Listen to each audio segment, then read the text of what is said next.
Hello ಸ್ನೇಹಿತರೆ, ಎಲ್ಲರಿಗೂ ನಮಸ್ಕಾರಗಳು. ಇವತ್ತಿನ ತರಗತಿಗೆ ಸ್ವಾಗತ. Very good evening to all of you.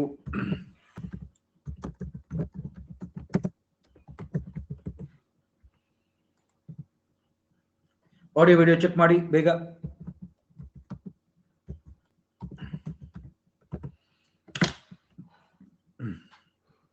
S, so ಎಲ್ಲರಿಗೂ ನನ್ನ ಪರಿಚಯ ಇದೆ. ಸೊ ಆ ಕಾರಣದಿಂದ ನಾನು ಕಂಟಿನ್ಯೂ ಮಾಡ್ತಾ ಇದ್ದೀನಿ. ನೋಡಿ, ನಾವು ಇವತ್ತು ಎಕ್ಸಾಮ್ ಕನ್ಫರ್ಮ್ ಆಗಿದೆ. ಕರೆಕ್ಟ್, ನಾನು ಹೇಳ್ತಾ ಇದ್ದೆ ಎಕ್ಸಾಮ್ ಯಾವುದೇ ರೀತಿ ಆದ್ರೂ ಪೋಸ್ಟ್ಪೋನ್ ಆಗಲ್ಲ, ಓದಿ ಸೀರಿಯಸ್ ಆಗಿ ಅಂತ ಇದು ಬಂದಿದೆ. ಆಯ್ತಾ, ನೋಡಿ, ಅದಕ್ಕೋಸ್ಕರ ಬೇಗ ಬೇಗ ರಿವೈಸ್ ಮಾಡಿ. ಇವಾಗ ಡೋಂಟ್ ವೇಸ್ಟ್ ಟೈಮ್, ಆಯ್ತಾ. ಸೊ ಇವಾಗ ನಮ್ಮ ಕಂಪ್ಲೀಟ್ ಜೋಗ್ರಫಿ ಎನ್ವೈರನ್ಮೆಂಟ್ ಕೋರ್ಸ್ ನಲ್ಲಿ ನಾವು ಒಂದು ಹಂತಕ್ಕೆ ಬಂದಿದ್ದೀವಿ. So important physical geography, world geography ಅವೆಲ್ಲ ಕವರ್ ಆಗೋಗಿದೆ. ಒಂದಷ್ಟು ಬೇಸಿಕ್ಸ್ ಟಾಪಿಕ್ಸ್ಗಳು ಇವಾಗ ಏನು ಉಳ್ಕೊಂಡಿದೆ, ಅಗ್ರಿಕಲ್ಚರ್, ಮಿನರಲ್ಸ್, ಅದನ್ನೆಲ್ಲ ನಾನು ಇನ್ನು ಕೆಲವು ದಿವಸಗಳಲ್ಲಿ ಮುಗಿಸ್ತೀನಿ, ಗೊತ್ತಾಯ್ತಲ್ಲ. ಸೊ ನಾನು ಒಂದು ಆರ್ಡರ್ ಹೋಗ್ತಾ ಇದ್ದೀನಿ. ನೋಡಿ, ಹ್ಯೂಮನ್ ರೇಸಸ್, ಡೆಮೋಗ್ರಫಿ, ಪಾಪ್ಯುಲೇಷನ್ ಅವೆಲ್ಲ ಆಗಿದೆ. ಕರೆಕ್ಟಾ? ಈ ಭಾಗ ಕರ್ನಾಟಕ, ಭಾರತ, ವಿಶ್ವ, ಈ ಮೂರು ಹಂತನೂ ಕವರ್ ಮಾಡಿದ್ದೀನಿ. ಇವತ್ತಿನ ತರಗತಿಯಿಂದ ನಾವು ಸಂಪನ್ಮೂಲಗಳಿಂದ ಶುರು ಮಾಡ್ತಾ ಇದ್ದೀನಿ. ನಾನು ಒಂದು ರೀತಿ ಎಕನಾಮಿಕ್ ಜೋಗ್ರಫಿಗೆ ಇಂಟ್ರೊಡಕ್ಷನ್ ಕೊಡ್ತಾ ಇದ್ದೀನಿ ನಾನು, ಗೊತ್ತಾಯ್ತಲ್ಲ. Economic geography, resources. ನೋಡಿ, ಈ ರಿಸೋರ್ಸಸ್ ಎಂಬ ಟಾಪಿಕ್ ಏನಿದೆ ನಮ್ಮ ಎನ್ವೈರನ್ಮೆಂಟಲ್ಲೂ ಇದೆ, ಜೋಗ್ರಫಿಲೂ ಇದೆ. ಜನಕ್ಕೆ ಅರ್ಥ ಆಗ್ತದೆ. ಸಂಪನ್ಮೂಲಗಳು ಟಾಪಿಕ್ ಏನು ಇವತ್ತಿಂದು, ಎರಡು ಕಡೆ ಬರುತ್ತಿದೆ ಸಿಲೆಬಸ್. ಇದು ಈ ಸಂಪನ್ಮೂಲಗಳು ಈ ತರಗತಿ ಏನಿದೆ, ಇದು ಜೋಗ್ರಫಿನಲ್ಲೂ ಇದೆ, ಪರಿಸರ ಶಾಸ್ತ್ರದಲ್ಲೂ ಇದೆ. ಜನಕ್ಕೆ ಅರ್ಥ ಆಗ್ತದೆ. ಎರಡು ಕಡೆನೂ ಸಿಲೆಬಸ್ ಅಲ್ಲಿ ಇದೆ. ಬೇಕಾದ್ರೆ ನಾನು ಅಂಡರ್ಲೈನ್ ಮಾಡಿ ತೋರಿಸ್ತೀನಿ ನಿಮ್ಗೆ. ಇಲ್ಲಿ ನೋಡಿ, ರಿಸೋರ್ಸಸ್ ಅಂತ ಇದೆ ನೋಡಿ. ಇಲ್ಲಿ ಎಷ್ಟೊಂದು ಕಡೆ ಸಿಲೆಬಸ್ ಅಲ್ಲಿ ಎಲ್ಲೋಗ್ತದೆ.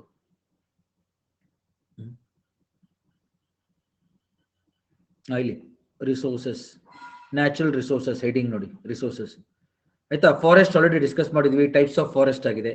ಕರೆಕ್ಟ್. ಈ ರೀತಿ ರಿಸೋರ್ಸಸ್, ಲ್ಯಾಂಡ್ ರಿಸೋರ್ಸ್ ನೋಡಿ, ಲ್ಯಾಂಡ್ ರಿಸೋರ್ಸ್, ವಾಟರ್ ರಿಸೋರ್ಸ್. ಎಷ್ಟು ಜನಕ್ಕೆ ಸಿಲೆಬಸ್ ಕಾಣ್ತಾ ಇದೆ? ಇಲ್ಲಿದು ಎನ್ವೈರನ್ಮೆಂಟ್ ಟಾಪಿಕ್, ಇದು ಗೊತ್ತಾಯ್ತಲ್ಲ. ಜಾಗ್ರಫಿನಲ್ಲೂ ಇದೆ, ಇದರಲ್ಲೂ ಇದೆ, ಆಯ್ತಾ. ಸೊ ಆಸ್ ಎ ರಿಸಲ್ಟ್ ಎಷ್ಟೊಂದು ಟಾಪಿಕ್ಸ್ಗಳು ಕನ್ವರ್ಜಿಂಗ್ ಇದೆ. ಎರಡೆರಡು ಎನ್ವೈರನ್ಮೆಂಟಲ್ಲೂ ಜಾಗ್ರಫಿನಲ್ಲೂ ಕವರ್ ಆಗ್ತಾ ಇದೆ, ಆಯ್ತಾ. ನಾವು ಕಟ್ಕೊಳ್ಳಿ. ಇಲ್ಲಿ ನೋಡಿ, IPR, ಇಂಟೆಲೆಕ್ಚುಯಲ್ ಪ್ರಾಪರ್ಟಿ ರೈಟ್ಸ್, ಆಯ್ತಾ. ಬೌದ್ಧಿಕ ಹಕ್ಕುಗಳು, ಇಂಟೆಲೆಕ್ಚುಯಲ್ ಪ್ರಾಪರ್ಟಿ ರೈಟ್ಸ್ ಬಗ್ಗೆ ಅದು ಬರುತ್ತೆ ರಿಸೋರ್ಸಸ್ಗೆ. ಅದನ್ನೆಲ್ಲ ನಾವು ಒಂದು ತರಗತಿಯಲ್ಲಿ ಕವರ್ ಮಾಡ್ತಾ ಇದ್ದೀನಿ, ಸರಿನಾ. ಸೊ ಇವತ್ತಿನ ತರಗತಿ ಸಂಪನ್ಮೂಲಗಳು ಆಯ್ತು. ಇವಾಗ ಹೇಳಿ, ಸಂಪನ್ಮೂಲಗಳು ಅಂದ್ರೇನು? What is resource? ಸಂಪನ್ಮೂಲಗಳು ಅಥವಾ ರಿಸೋರ್ಸ್ ಅಂದರೇನು?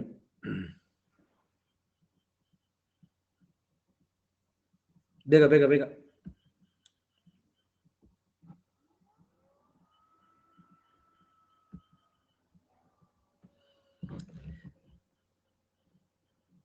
ಸೊ ಎಷ್ಟೊಂದು ಜನ ನೀವು ಹೇಳ್ಬೋದು ಲ್ಯಾಂಡ್ ರಿಸೋರ್ಸ್ ಅನ್ಬೋದು, ವಾಟರ್ ಅನ್ಬೋದು, ಫಾರೆಸ್ಟ್ ಅನ್ಬೋದು, ಸಾಯಿಲ್, ಮಿನರಲ್ಸ್ ಅನ್ಬೋದು. ಆದ್ರೆ ಸಂಪನ್ಮೂಲ ಅಂದ್ರೆ ಯಾವುದು ನಮ್ಗೆ ಉಪಯೋಗ, ಅದೆಲ್ಲ ಸಂಪನ್ಮೂಲಗಳೇ, ಹೌದಾ. ಎಷ್ಟು ಜನಕ್ಕೆ ಅರ್ಥ ಆಯ್ತಿದ್ದು? Simple definition. ಇವಾಗ ನೋಡಿ, ಈ ಪೆನ್ ನನಗೆ ಸಂಪನ್ಮೂಲ, ನಮ್ಮೆಲ್ಲರಿಗೂ ಸಂಪನ್ಮೂಲ. ಯಾಕೆ? ಇದರಿಂದ ನಾನು ತರಗತಿ ಮುಗಿಸ್ಬೋದು, ಸಂಪೂರ್ಣಗೊಳಿಸ್ಬೋದು, ಕರೆಕ್ಟಾ. ಯಾವ ವಸ್ತು ನಮಗೆ ಎಲ್ಲರಿಗೂ ಉಪಯೋಗ ಬರುತ್ತೆ, ಕರೆಕ್ಟಾ. ಎನಿ ಸಬ್ಸ್ಟೆನ್ಸ್, ಯಾವುದೇ ಒಂದು ವಸ್ತು, ಎನಿ ಸಬ್ಸ್ಟೆನ್ಸ್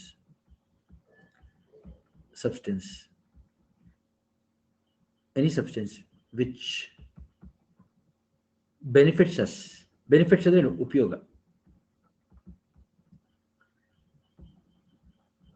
ಎವ್ರಿವನ್, ಎಲ್ಲರಿಗೂ ಉಪಯೋಗಕ್ಕೆ ಬರುವಂತ ವಸ್ತುಗಳನ್ನ ನಾವು ಸಂಪನ್ಮೂಲ ಅಂತ ಕರಿತೀವಿ, ಹೌದಾ. ಕರೆಕ್ಟ್ ತಾನೆ? ಸೊ ಯಾವುದೇ ಒಂದು ವಸ್ತು ಏನಾರಾಗಿರ್ಬೋದು, ಅದು ನಮ್ಮೆಲ್ಲರಿಗೂ ಉಪಯೋಗಕ್ಕೆ ಬಂದ್ರೆ ಅದು ಸಂಪನ್ಮೂಲ, ಆಯ್ತಾ. ನಾವು ಕಟ್ಕೊಳ್ಳಿ. ಯಾವ ವಸ್ತುವಿಂದ ನಮ್ಮ ಜನಜೀವನ ಏನು ಸುಲಭಗೊಳ್ಳುತ್ತೆ, ಅದನ್ನ ನಾವು ಸಂಪನ್ಮೂಲ ಅಂತ ಕರಿಬಹುದು. ಸೊ ಯಾವುದೇ ಒಂದು ವಸ್ತು ನಮ್ಮ ಬೇಡಿಕೆಗಳನ್ನ ಪೂರೈಸೋದನ್ನ ಸಂಪನ್ಮೂಲ ಅಂತ ಕರಿಬಹುದು. ಯಾವುದೇ ಒಂದು ವಸ್ತು ನಮ್ಮ ಏನು ಜೀವನದ ಗುಣಮಟ್ಟವನ್ನು ಹೆಚ್ಚು ಮಾಡುವಂತದನ್ನ ಏನಂತ ಕರಿತೀವಿ? ಸಂಪನ್ಮೂಲ ಅಂತ ಕರಿತೀವಿ, ಗೊತ್ತಾಯ್ತಲ್ಲ. Any substance which benefits everyone or which fulfils needs and aspiration. ನಮ್ಮ ಬೇಡಿಕೆಗಳು ಈಡೇರಿಕೆ, ಅದನ್ನೆಲ್ಲ ಪೂರೈಸುವಂತ ವಸ್ತುಗಳನ್ನ ನೀಡ್ಸ್ ಅಂಡ್ ಆಸ್ಪಿರೇಷನ್, ಕರೆಕ್ಟಾ. ನಮ್ಮ ಬೇಡಿಕೆಗಳನ್ನ ಪೂರೈಸುವಂತ ವಸ್ತುಗಳು, ನಮ್ಮ ಜೀವನದ ಗುಣಮಟ್ಟ, ಕ್ವಾಲಿಟಿ ಆಫ್ ಲೈಫ್ ನ ಹೆಚ್ಚು ಮಾಡುವಂಥದ್ದು, ಸ್ಟ್ಯಾಂಡರ್ಡ್ ಆಫ್ ಲಿವಿಂಗ್, ಕರೆಕ್ಟಾ. ಸ್ಟ್ಯಾಂಡರ್ಡ್ ಆಫ್ ಲಿವಿಂಗ್ ನ ಹೆಚ್ಚು ಮಾಡುವಂಥದ್ದನ್ನ ನಾವೇನಂತ ಕರಿತೀವಿ? ಸಂಪನ್ಮೂಲ ಅಂತ ಕರಿತೀವಿ. ಕರೆಕ್ಟ್. ಇವಾಗ ಮೊಬೈಲ್ ಫೋನ್ ಒಂದು ಸಂಪನ್ಮೂಲ, ಯಾಕೆ ನಾವು ಬೇರೆ ಎಲ್ಲರ ಜೊತೆ ಸಂಪರ್ಕಕ್ಕೆ ಬರ್ಬೋದು. ವಾಹನ ಒಂದು ಸಂಪನ್ಮೂಲ, ಲೈಟ್ ಬಲ್ಬ್ ಒಂದು ಸಂಪನ್ಮೂಲ, ಫ್ಯಾನ್ ಒಂದು ಸಂಪನ್ಮೂಲ. ಕರೆಕ್ಟಾ? ಭೂಮಿ ಸಂಪನ್ಮೂಲ, ನೀರು ಸಂಪನ್ಮೂಲ, ಗಾಳಿ ಸಂಪನ್ಮೂಲ. ಎಲ್ಲರಿಗೂ ಅರ್ಥ ಆಯ್ತಲ್ವಾ? ಎನಿಥಿಂಗ್. ಇವಾಗ ನಾವು ಮಾನವ ಸಂಪನ್ಮೂಲ ಎಷ್ಟು ಜನಕ್ಕೆ ಅರ್ಥ ಆಯ್ತು? ಮಾನವ ಸಂಪನ್ಮೂಲ. ಸೊ ಎಲ್ಲರಿಗೂ ನಮಸ್ಕಾರಗಳು. ಇವತ್ತಿನ ತರಗತಿಗೆ ಸ್ವಾಗತ. ಯಾರು ಇವಾಗ ಬರ್ತಾ ಇದ್ದಾರೆ ಅವರೆಲ್ಲರಿಗೂ ಪೂಜಾ ಅವರೇ ನಮಸ್ಕಾರ. ಹಾ, ಸೊ ಇವತ್ತಿನ ತರಗತಿ ನಾನು ಸಂಪನ್ಮೂಲಗಳು ಯಾಕೆ ಇದನ್ನ ಕವರ್ ಮಾಡ್ತಾ ಇದ್ದೀನಿ, ಎರಡೆರಡು ಕಡೆ ಇದೆ. ಸೊ ಪ್ರಿಲಿಮ್ಸ್ಗೆ ಹೆಂಗೆ ಹೆಲ್ಪ್ ಆಗುತ್ತೆ ಅಂತ ನಿಮ್ಗೆ ಗೊತ್ತಾಗುತ್ತೆ. ಇವಾಗ 2 ನಿಮಿಷ ವೇಟ್ ಮಾಡ್ಬೇಕು ಎಲ್ಲರೂ, ಯಾಕೆಂದ್ರೆ ಎಕ್ಸಾಮ್ ಅಲ್ಲಿ ಇದನ್ನು ಕೇಳಬಹುದು ಅಂತ ತೋರಿಸ್ಕೊಡ್ತೀನಿ ನಾನು ನಿಮ್ಗೆ. ಆಯ್ತಾ? ಆಲ್ಮೋಸ್ಟ್ ಎಷ್ಟೊಂದು ಟಾಪಿಕ್ಸ್ ಕವರ್ ಆಗಿದೆ. ಇದೊಂದು ಕ್ಲಾಸ್ ಅಟೆಂಡ್ ಮಾಡೋದ್ರಿಂದ ಒಂದು ಕ್ವಶನ್ ಬರುತ್ತೆ. ಸೊ ಪೇಪರ್ ನೋಡಿದ್ಮೇಲೆ ನಿಮ್ಗೆ ಗೊತ್ತಾಗುತ್ತೆ. ಅಲ್ಲಿವರೆಗೂ ತಾಳ್ಮೆ ಇರಬೇಕು. ಇವಾಗ ನೋಡಿ, ಸೊ ಸಂಪನ್ಮೂಲಗಳ ವಿಧಗಳು. ನಾವು ಯಾವ ರೀತಿ ನವೀಕರಿಸಬಹುದಾದಂತಹ ಸಂಪನ್ಮೂಲಗಳನ್ನ ರಿನ್ಯೂವಬಲ್ ಅಂತ ಕರಿತೀವಿ. ಯಾವ ಸಂಪನ್ಮೂಲಗಳನ್ನ ನವೀಕರಿಸೋಕ್ಕಾಗಲ್ಲ, ಅದು ಮತ್ತೆ ಮತ್ತೆ ಉಪಯೋಗಿಸೋಕ್ಕಾಗಲ್ಲ, ಅದನ್ನ ನಾನ್ ರಿನ್ಯೂವಬಲ್. ಹೌದಾ? ಯಾವ್ದು ನಾನ್ ರಿನ್ಯೂವಬಲ್? ಕೋಲ್, ಕಲ್ಲಿದ್ಲು, ಇಂಧನ, ಆಯಿಲ್, ನ್ಯಾಚುರಲ್ ಗ್ಯಾಸ್, ಯುರೇನಿಯಂ, ಇವೆಲ್ಲೇನು ನಾನ್ ರಿನ್ಯೂವಬಲ್ ರಿಸೋರ್ಸ್. ಒಂದ್ಸತಿ ಉಪಯೋಗಿಸಿದ್ರೆ ಮುಗೀತು, ಅದನ್ನ ಮತ್ತೆ ಉಪಯೋಗಿಸೋಕ್ಕಾಗಲ್ಲ. ಅದೇ ಗಾಳಿ, ನೀರು, ಬೆಳಕು, ಅವೆಲ್ಲೇನು ನವೀಕರಿಸಬಹುದಂತ ಸಂಪನ್ಮೂಲಗಳು. ಇದಾಯ್ತು ಫಸ್ಟ್ ಒನ್. ಯಾವ ಸಂಪನ್ಮೂಲಗಳನ್ನ ನಾವು ಜೈವಿಕ ಅಂತ ಕರಿತೀವಿ, ಲಿವಿಂಗ್ ಅಂತ ಕರಿತೀವಿ? ಪ್ಲಾಂಟ್ಸ್, ಅನಿಮಲ್ಸ್, ಹ್ಯೂಮನ್, ಗಿಡಗಳು, ಪ್ರಾಣಿಗಳು, ಮನುಷ್ಯರು, ಮೈಕ್ರೋ ಆರ್ಗಾನಿಸಮ್ಸ್, ಅವೆಲ್ಲೇನು ಜೈವಿಕ ಸಂಪನ್ಮೂಲಗಳು.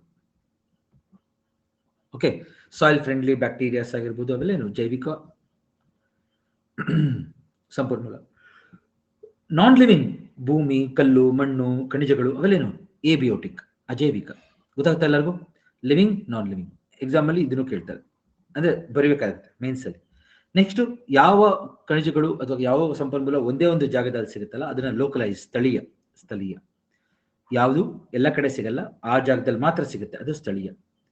ಅಲ್ಲಿ ಚಿನ್ನ ಅಟ್ಟಿನಲ್ಲಿ ಸಿಗುತ್ತೆ, ರಾಯಚೂರಲ್ಲಿ, ಹಂಗೆ ಕೋಲಾರ KGF ಸಿಗುತ್ತೆ. ಆತರ ಕೆಲವು ಕಡೆ ಮಾತ್ರ ಸಿಗುತ್ತೆ, ಅದು ಸ್ಥಳೀಯ ಸಂಪನ್ಮೂಲಗಳು. ಆಯ್ತಾ? ಇಂಧನ, ಆಯಿಲ್, ನ್ಯಾಚುರಲ್ ಗ್ಯಾಸ್, ಕೋಲ್ ಎಲ್ಲ ಕಡೆ ಸಿಗಲ್ಲ, ಕೆಲವು ಕಡೆ ಮಾತ್ರ ಸಿಗುತ್ತೆ. ಹೌದಾ? ಅದು ಲೋಕಲೈಸ್. ಯುಬಿಕ್ವಿಟಸ್ ಅಂದ್ರೇನು? ಎಲ್ಲ ಕಡೆ ಸಿಗುವುದಂತೂ ಸರ್ವಾತ್ರ ಅಂತ ಕರಿತೀವಿ. ಸರ್ವಾತ್ರ ಅಂದ್ರೆ ಎಲ್ಲ ಕಡೆ ಸಿಗುವಂಥದ್ದು. ಬೆಳಕು, ಗಾಳಿ, ನೀರು ಎಲ್ಲ ಕಡೆ ಸಿಗುತ್ತೆ, ಅದು ಯುಬಿಕ್ವಿಟಸ್. ಆಯ್ತಾ? ಯುಬಿಕ್ವಿಟಸ್ ಅಂದ್ರೆ ಎಲ್ಲ ಕಡೆ ಸಿಗುವಂಥದ್ದು.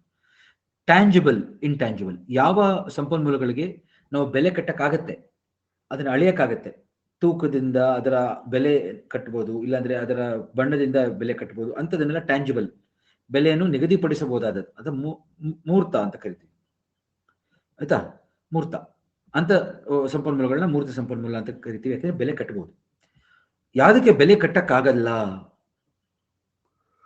ಅದನ್ನ ಏನಂತ ಕರಿತೀವಿ? ಬೆಲೆ ನಿಗದಿ ಮಾಡಲಾಗದ ಅಥವಾ ಮಾಡಲು ಸಾಧ್ಯವಲ್ಲದ ಸಂಪನ್ಮೂಲ ಇಂಟ್ಯಾಂಜಿಬಲ್ ಅಂತ ಕರಿತೀವಿ. ಯಾವ್ದು ಹೇಳಿ, ಗೆಸ್ ಮಾಡಿ. ಟ್ಯಾಂಜಿಬಲ್, ಇವಾಗ ಚಿನ್ನಕ್ಕೆ ಇಷ್ಟು ಬೆಲೆ ಅಂತ ಕಟ್ಟಿದೀವಿ ನಾವು, 1 ಗ್ರಾಮ್ಗೆ ಇಷ್ಟು. ಯಾಕೆಂದ್ರೆ ಅವತ್ತು ಎಷ್ಟು ಸಿಗುತ್ತೆ ನಮಗೆ, ಅದರ ಮೇಲೆ, ಆ ದರದ ಮೇಲೆ ನಾವು ಹೇಳ್ತೀವಿ ಅದರ ಬೆಲೆ ಎಷ್ಟು. ಎಲ್ಲ ಆಲ್ಮೋಸ್ಟ್ ಎಲ್ಲ ಸಂಪನ್ಮೂಲಗಳು ಬೆಲೆ ಕಟ್ಟಬಹುದು, ಆದ್ರೆ ಒಂದು ಸಂಪನ್ಮೂಲಗಳಿಗೆ ನಾವು ಬೆಲೆ ಕಟ್ಟಕ್ಕಾಗಲ್ಲ. ಹೇಳಿ ನೋಡೋಣ. 4 ಕೊಟ್ಬಿಟ್ಟು ಇದರಲ್ಲಿ ಯಾವುದು ಸಂಪನ್ಮೂಲ ಅಂತ ಕೇಳ್ತಾರೆ ಪ್ರಿಲಿಮ್ಸ್ ಅಲ್ಲಿ. ಅಷ್ಟು ಸುಲಭದ ಬರಲ್ಲ, ಬಟ್ ನಾನು ಹೇಳ್ತೀನಿ ನಿಮ್ಗೆ ಕ್ವಶನ್ ಏನ್ ಬರುತ್ತೆ ಅಂತ ತೋರಿಸ್ಕೊಡ್ತೀನಿ, ವೇಟ್ ಮಾಡಿ. ಹೌದಾ? ದಯವಿಟ್ಟು ಇದನ್ನ ಗಮನಿಸಿ, ಗೆಸ್ ಮಾಡಿ ಬೇಗ ಎಲ್ಲರೂ.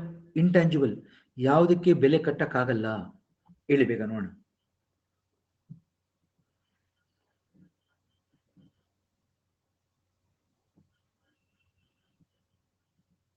ಯಾರು ಏನು ಹೇಳ್ತಾ ಇಲ್ಲ. ಯಾವ ಸಂಪನ್ಮೂಲಕ್ಕೆ ಬೆಲೆಯನ್ನು ಕಟ್ಟಕ್ಕಾಗುವುದಿಲ್ಲ? ಮಾನವ ಸಂಪನ್ಮೂಲಕ್ಕೆ. ಎಷ್ಟು ಜನ ಕರ್ತಾ ಇತ್ತು ಈಗ? At least human resource. ಇವಾಗ ನಿಮಗೆ ಬೆಲೆ ಕಟ್ಟಕ್ಕಾಗತ್ತಾ? ನಿಮ್ಗೆ ಇರುವಂತ ನಾಲೆಜ್ಗೆ, ನಿಮ್ಮ ಶಕ್ತಿಗೆ, ನಿಮ್ಮ ಬುದ್ಧಿವಂತಿಕೆಗೆ, ನಿಮ್ಮ ಆರ್ಟಿಸ್ಟಿಕ್ ಅಬಿಲಿಟಿಗಳಿಗೆ, ಕರೆಕ್ಟಾ? ನಿಮ್ಮ ಸ್ಕಿಲ್, ಕುಶಲತೆಗೆ ಬೆಲೆ ಕಟ್ಟಕ್ಕಾಗತ್ತಾ ಇಷ್ಟು ಅಂತ? ಹಾಗಲ್ಲ. ಹ್ಯೂಮನ್ ರಿಸೋರ್ಸ್, ಮಾನವ ಸಂಪನ್ಮೂಲ. ಎಷ್ಟು ಜನ ಕರ್ತಾಗತ್ತೆ? ನಾನು ಹಿಂಗಂದ್ರೆ, ಮಾನವ ಸಂಪನ್ಮೂಲ ಇದ್ರೆ ಮಾತ್ರ ಬಾಕಿ ಎಲ್ಲ ಸಂಪನ್ಮೂಲಕ್ಕೂ ಒಂದು ಅರ್ಥ, ಒಂದು ಬೆಲೆ. ಎಷ್ಟು ಜನ ಕರ್ತಾ ಇತ್ತು? ಇವೆಲ್ಲ ಸಂಪನ್ಮೂಲಗಳನ್ನು ನಾವು ಉಪಯೋಗಿಸ್ತಾ ಇರೋದು ಯಾರು? ನಾವು.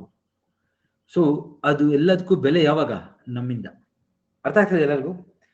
ಅದಕ್ಕೆಲ್ಲ ಒಂದು ಅರ್ಥ ಬರುತ್ತೆ, ನಾವು ಅದನ್ನ ಉಪಯೋಗಿಸೋ ರೀತಿಯಿಂದ. Hope all of you are able to understand, friends.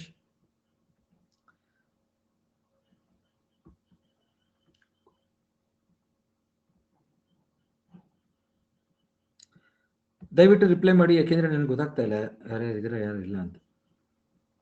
ಹಾ, ಸೊ ಈ ಸಂಪನ್ಮೂಲಗಳು ಏನು ಮಾನವ ಸಂಪನ್ಮೂಲಗಳಿಗೆ ನಾವು ಬೆಲೆ ಕಟ್ಟಕ್ಕಾಗಲ್ಲ. ಸೊ ನೋಡಿ ಸ್ನೇಹಿತರೆ, ಎಲ್ಲ ಬಾಕಿ ಸಂಪನ್ಮೂಲಗಳಿಗೂ ಯಾವಾಗ ಬೆಲೆ ಇರುತ್ತೆ ಅಂದ್ರೆ ಮಾನವ ಸಂಪನ್ಮೂಲ ಇದ್ದಾಗ, ಹೌದಲ್ಲ?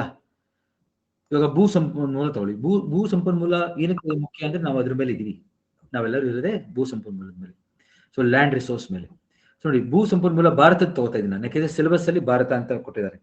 ಎಷ್ಟು ಭೂ ಸಂಪನ್ಮೂಲ ಇದನ್ನ ಕೇಳ್ತಾರೆ ಎಕ್ಸಾಮ್ ಅಲ್ಲಿ. ಟೋಟಲ್ ಜಾಗ್ರಫಿಕಲ್ ಏರಿಯಾ TGA ಎಷ್ಟು? 32,87,263 ಸ್ಕ್ವೇರ್ ಕಿಲೋಮೀಟರ್, ಅಥವಾ 328 ಮಿಲಿಯನ್ ಹೆಕ್ಟೇರ್ಸ್. 328 ಮಿಲಿಯನ್ ಹೆಕ್ಟೇರ್ಸ್ ಇದು. ಅದಾದ್ಮೇಲಿಂದ total reporting area 307 million hectares. ಇವೆರಡನ್ನು ಕೇಳ್ತಾರೆ ಎಕ್ಸಾಮ್ ಅಲ್ಲಿ. ಟೋಟಲ್ ರಿಪೋರ್ಟಿಂಗ್ ಏರಿಯಾ ಎಷ್ಟು ಅಂತ ಅಂದ್ರೆ 328 ಅಲ್ಲಿ 307 million hectares is reporting area. ಅಂದ್ರೆ ನಾವು ಟ್ಯಾಕ್ಸ್ ಕಲೆಕ್ಟ್ ಮಾಡೋದು, ನಮ್ಮ ಆಡಳಿತದಲ್ಲಿರೋದು ಇದು. ಬಾಕಿ 21 ಎಲ್ಲೋಯ್ತು? 21 ಮಿಲಿಯನ್ ಸ್ಕ್ವೇರ್ ಕಿಲೋಮೀಟರ್ಸ್ ಎಲ್ಲೋಯ್ತು? ಸಾರಿ, 21 ಮಿಲಿಯನ್ ಹೆಕ್ಟೇರ್ಸ್ ಎಲ್ಲೋಯ್ತು? ಇದು ಮೈನಸ್ ಮಾಡಿದ್ರೆ 21 ಮಿಲಿಯನ್ ಹೆಕ್ಟೇರ್ಸ್ ಎಲ್ಲಿ ಹೋಗಿದೆ? ಪಾಕಿಸ್ತಾನ್ ಮತ್ತು ಚೈನಾದ ವಶದಲ್ಲಿದೆ. ನಮ್ಮ ಭೂಮಿ ಅವರ ವಶದಲ್ಲಿದೆ. ಜನಕ್ಕೆ ಅರ್ಥ ಆಯ್ತು? Pakistan and China has occupied our territory. ನಮ್ಮ ಲ್ಯಾಂಡ್ ಅನ್ನ ಆಕ್ಯುಪೈ ಮಾಡ್ಕೊಂಡಿದ್ದಾರೆ ಲಡಾಖ್ ಮತ್ತು ಜಮ್ಮು ಕಾಶ್ಮೀರ ಭಾಗದಲ್ಲಿ.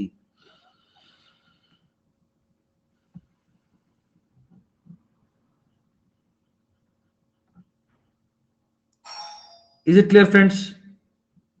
ಆಯ್ತಾ? ಸೊ ನಮ್ದು ಲ್ಯಾಂಡ್ ಏರಿಯಾ ಎಷ್ಟಿದೆ? 2.4% of the world's land area, 7th largest country Bharat. ಇದು ನೋಡಿ, ಭೂ ಸಂಪನ್ಮೂಲಕ್ಕೆ ಹೇಳಲೇಬೇಕಾಗತ್ತೆ ನಾ ಇದನ್ನ. 2 ನಿಮಿಷ ಇದು ಮುಗ್ದೋಗುತ್ತೆ ಆಯ್ತಾ, ಜಾಸ್ತಿ ಹೊತ್ತಿಲ್ಲ. ಅದೇ ಸಿಲೆಬಸ್ ಅಲ್ಲಿರೋದ್ರಿಂದ ನಾನು ಕವರ್ ಮಾಡ್ಬೇಕಾಗುತ್ತೆ. ಇದನ್ನ ಕೇಳ್ತಾರೆ ಎಕ್ಸಾಮ್ ಅಲ್ಲಿ. ನೋಡಿ, ಕರೆಕ್ಟ್ ಆರ್ಡರ್ ನಾವು ಕಟ್ಕೊಳ್ಳಿ. Russia first, second Canada, China, USA, Brazil. ಆಯ್ತಾ? 6ನೇ ಸ್ಥಾನ ಆಸ್ಟ್ರೇಲಿಯಾ, ಇಂಡಿಯಾ 7ನೇ ಸ್ಥಾನ. 8 ಯಾರು ಅಂತ ಕೇಳ್ತಾರೆ? ಅರ್ಜೆಂಟೀನಾ. 9 ಕಜಾಕಿಸ್ತಾನ್, 10 ಅಲ್ಜೀರಿಯಾ. ಓಕೆ, ಪಕ್ಕದಲ್ಲಿ ಅಟ್ಲಸ್ ಇಟ್ಕೊಳ್ಳಿ, ಅದನ್ನ ನೋಡಿ ಆಯ್ತಾ. Russia, Canada, China, USA, Brazil, Australia, India, Argentina, Kazakhstan, Algeria. ಆಯ್ತಾ? ಈ 4 ಕೇಳ್ತಾರೆ ಆಯ್ತಾ.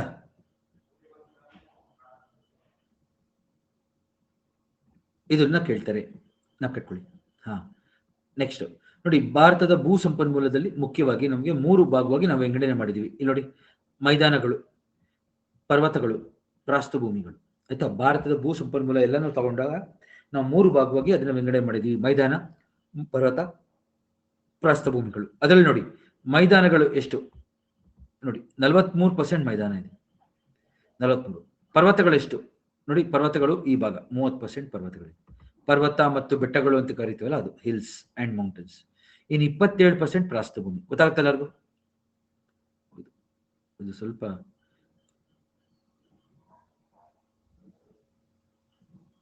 ಇಲ್ಲಿ ಕರೆಕ್ಟ್ ಆಗಿ ಸ್ಪೆಲ್ಲಿಂಗ್ ಬರೀತಾ ಇದ್ದೀನಿ, ಅದನ್ನ ಬರ್ಕೊಳ್ಳಿ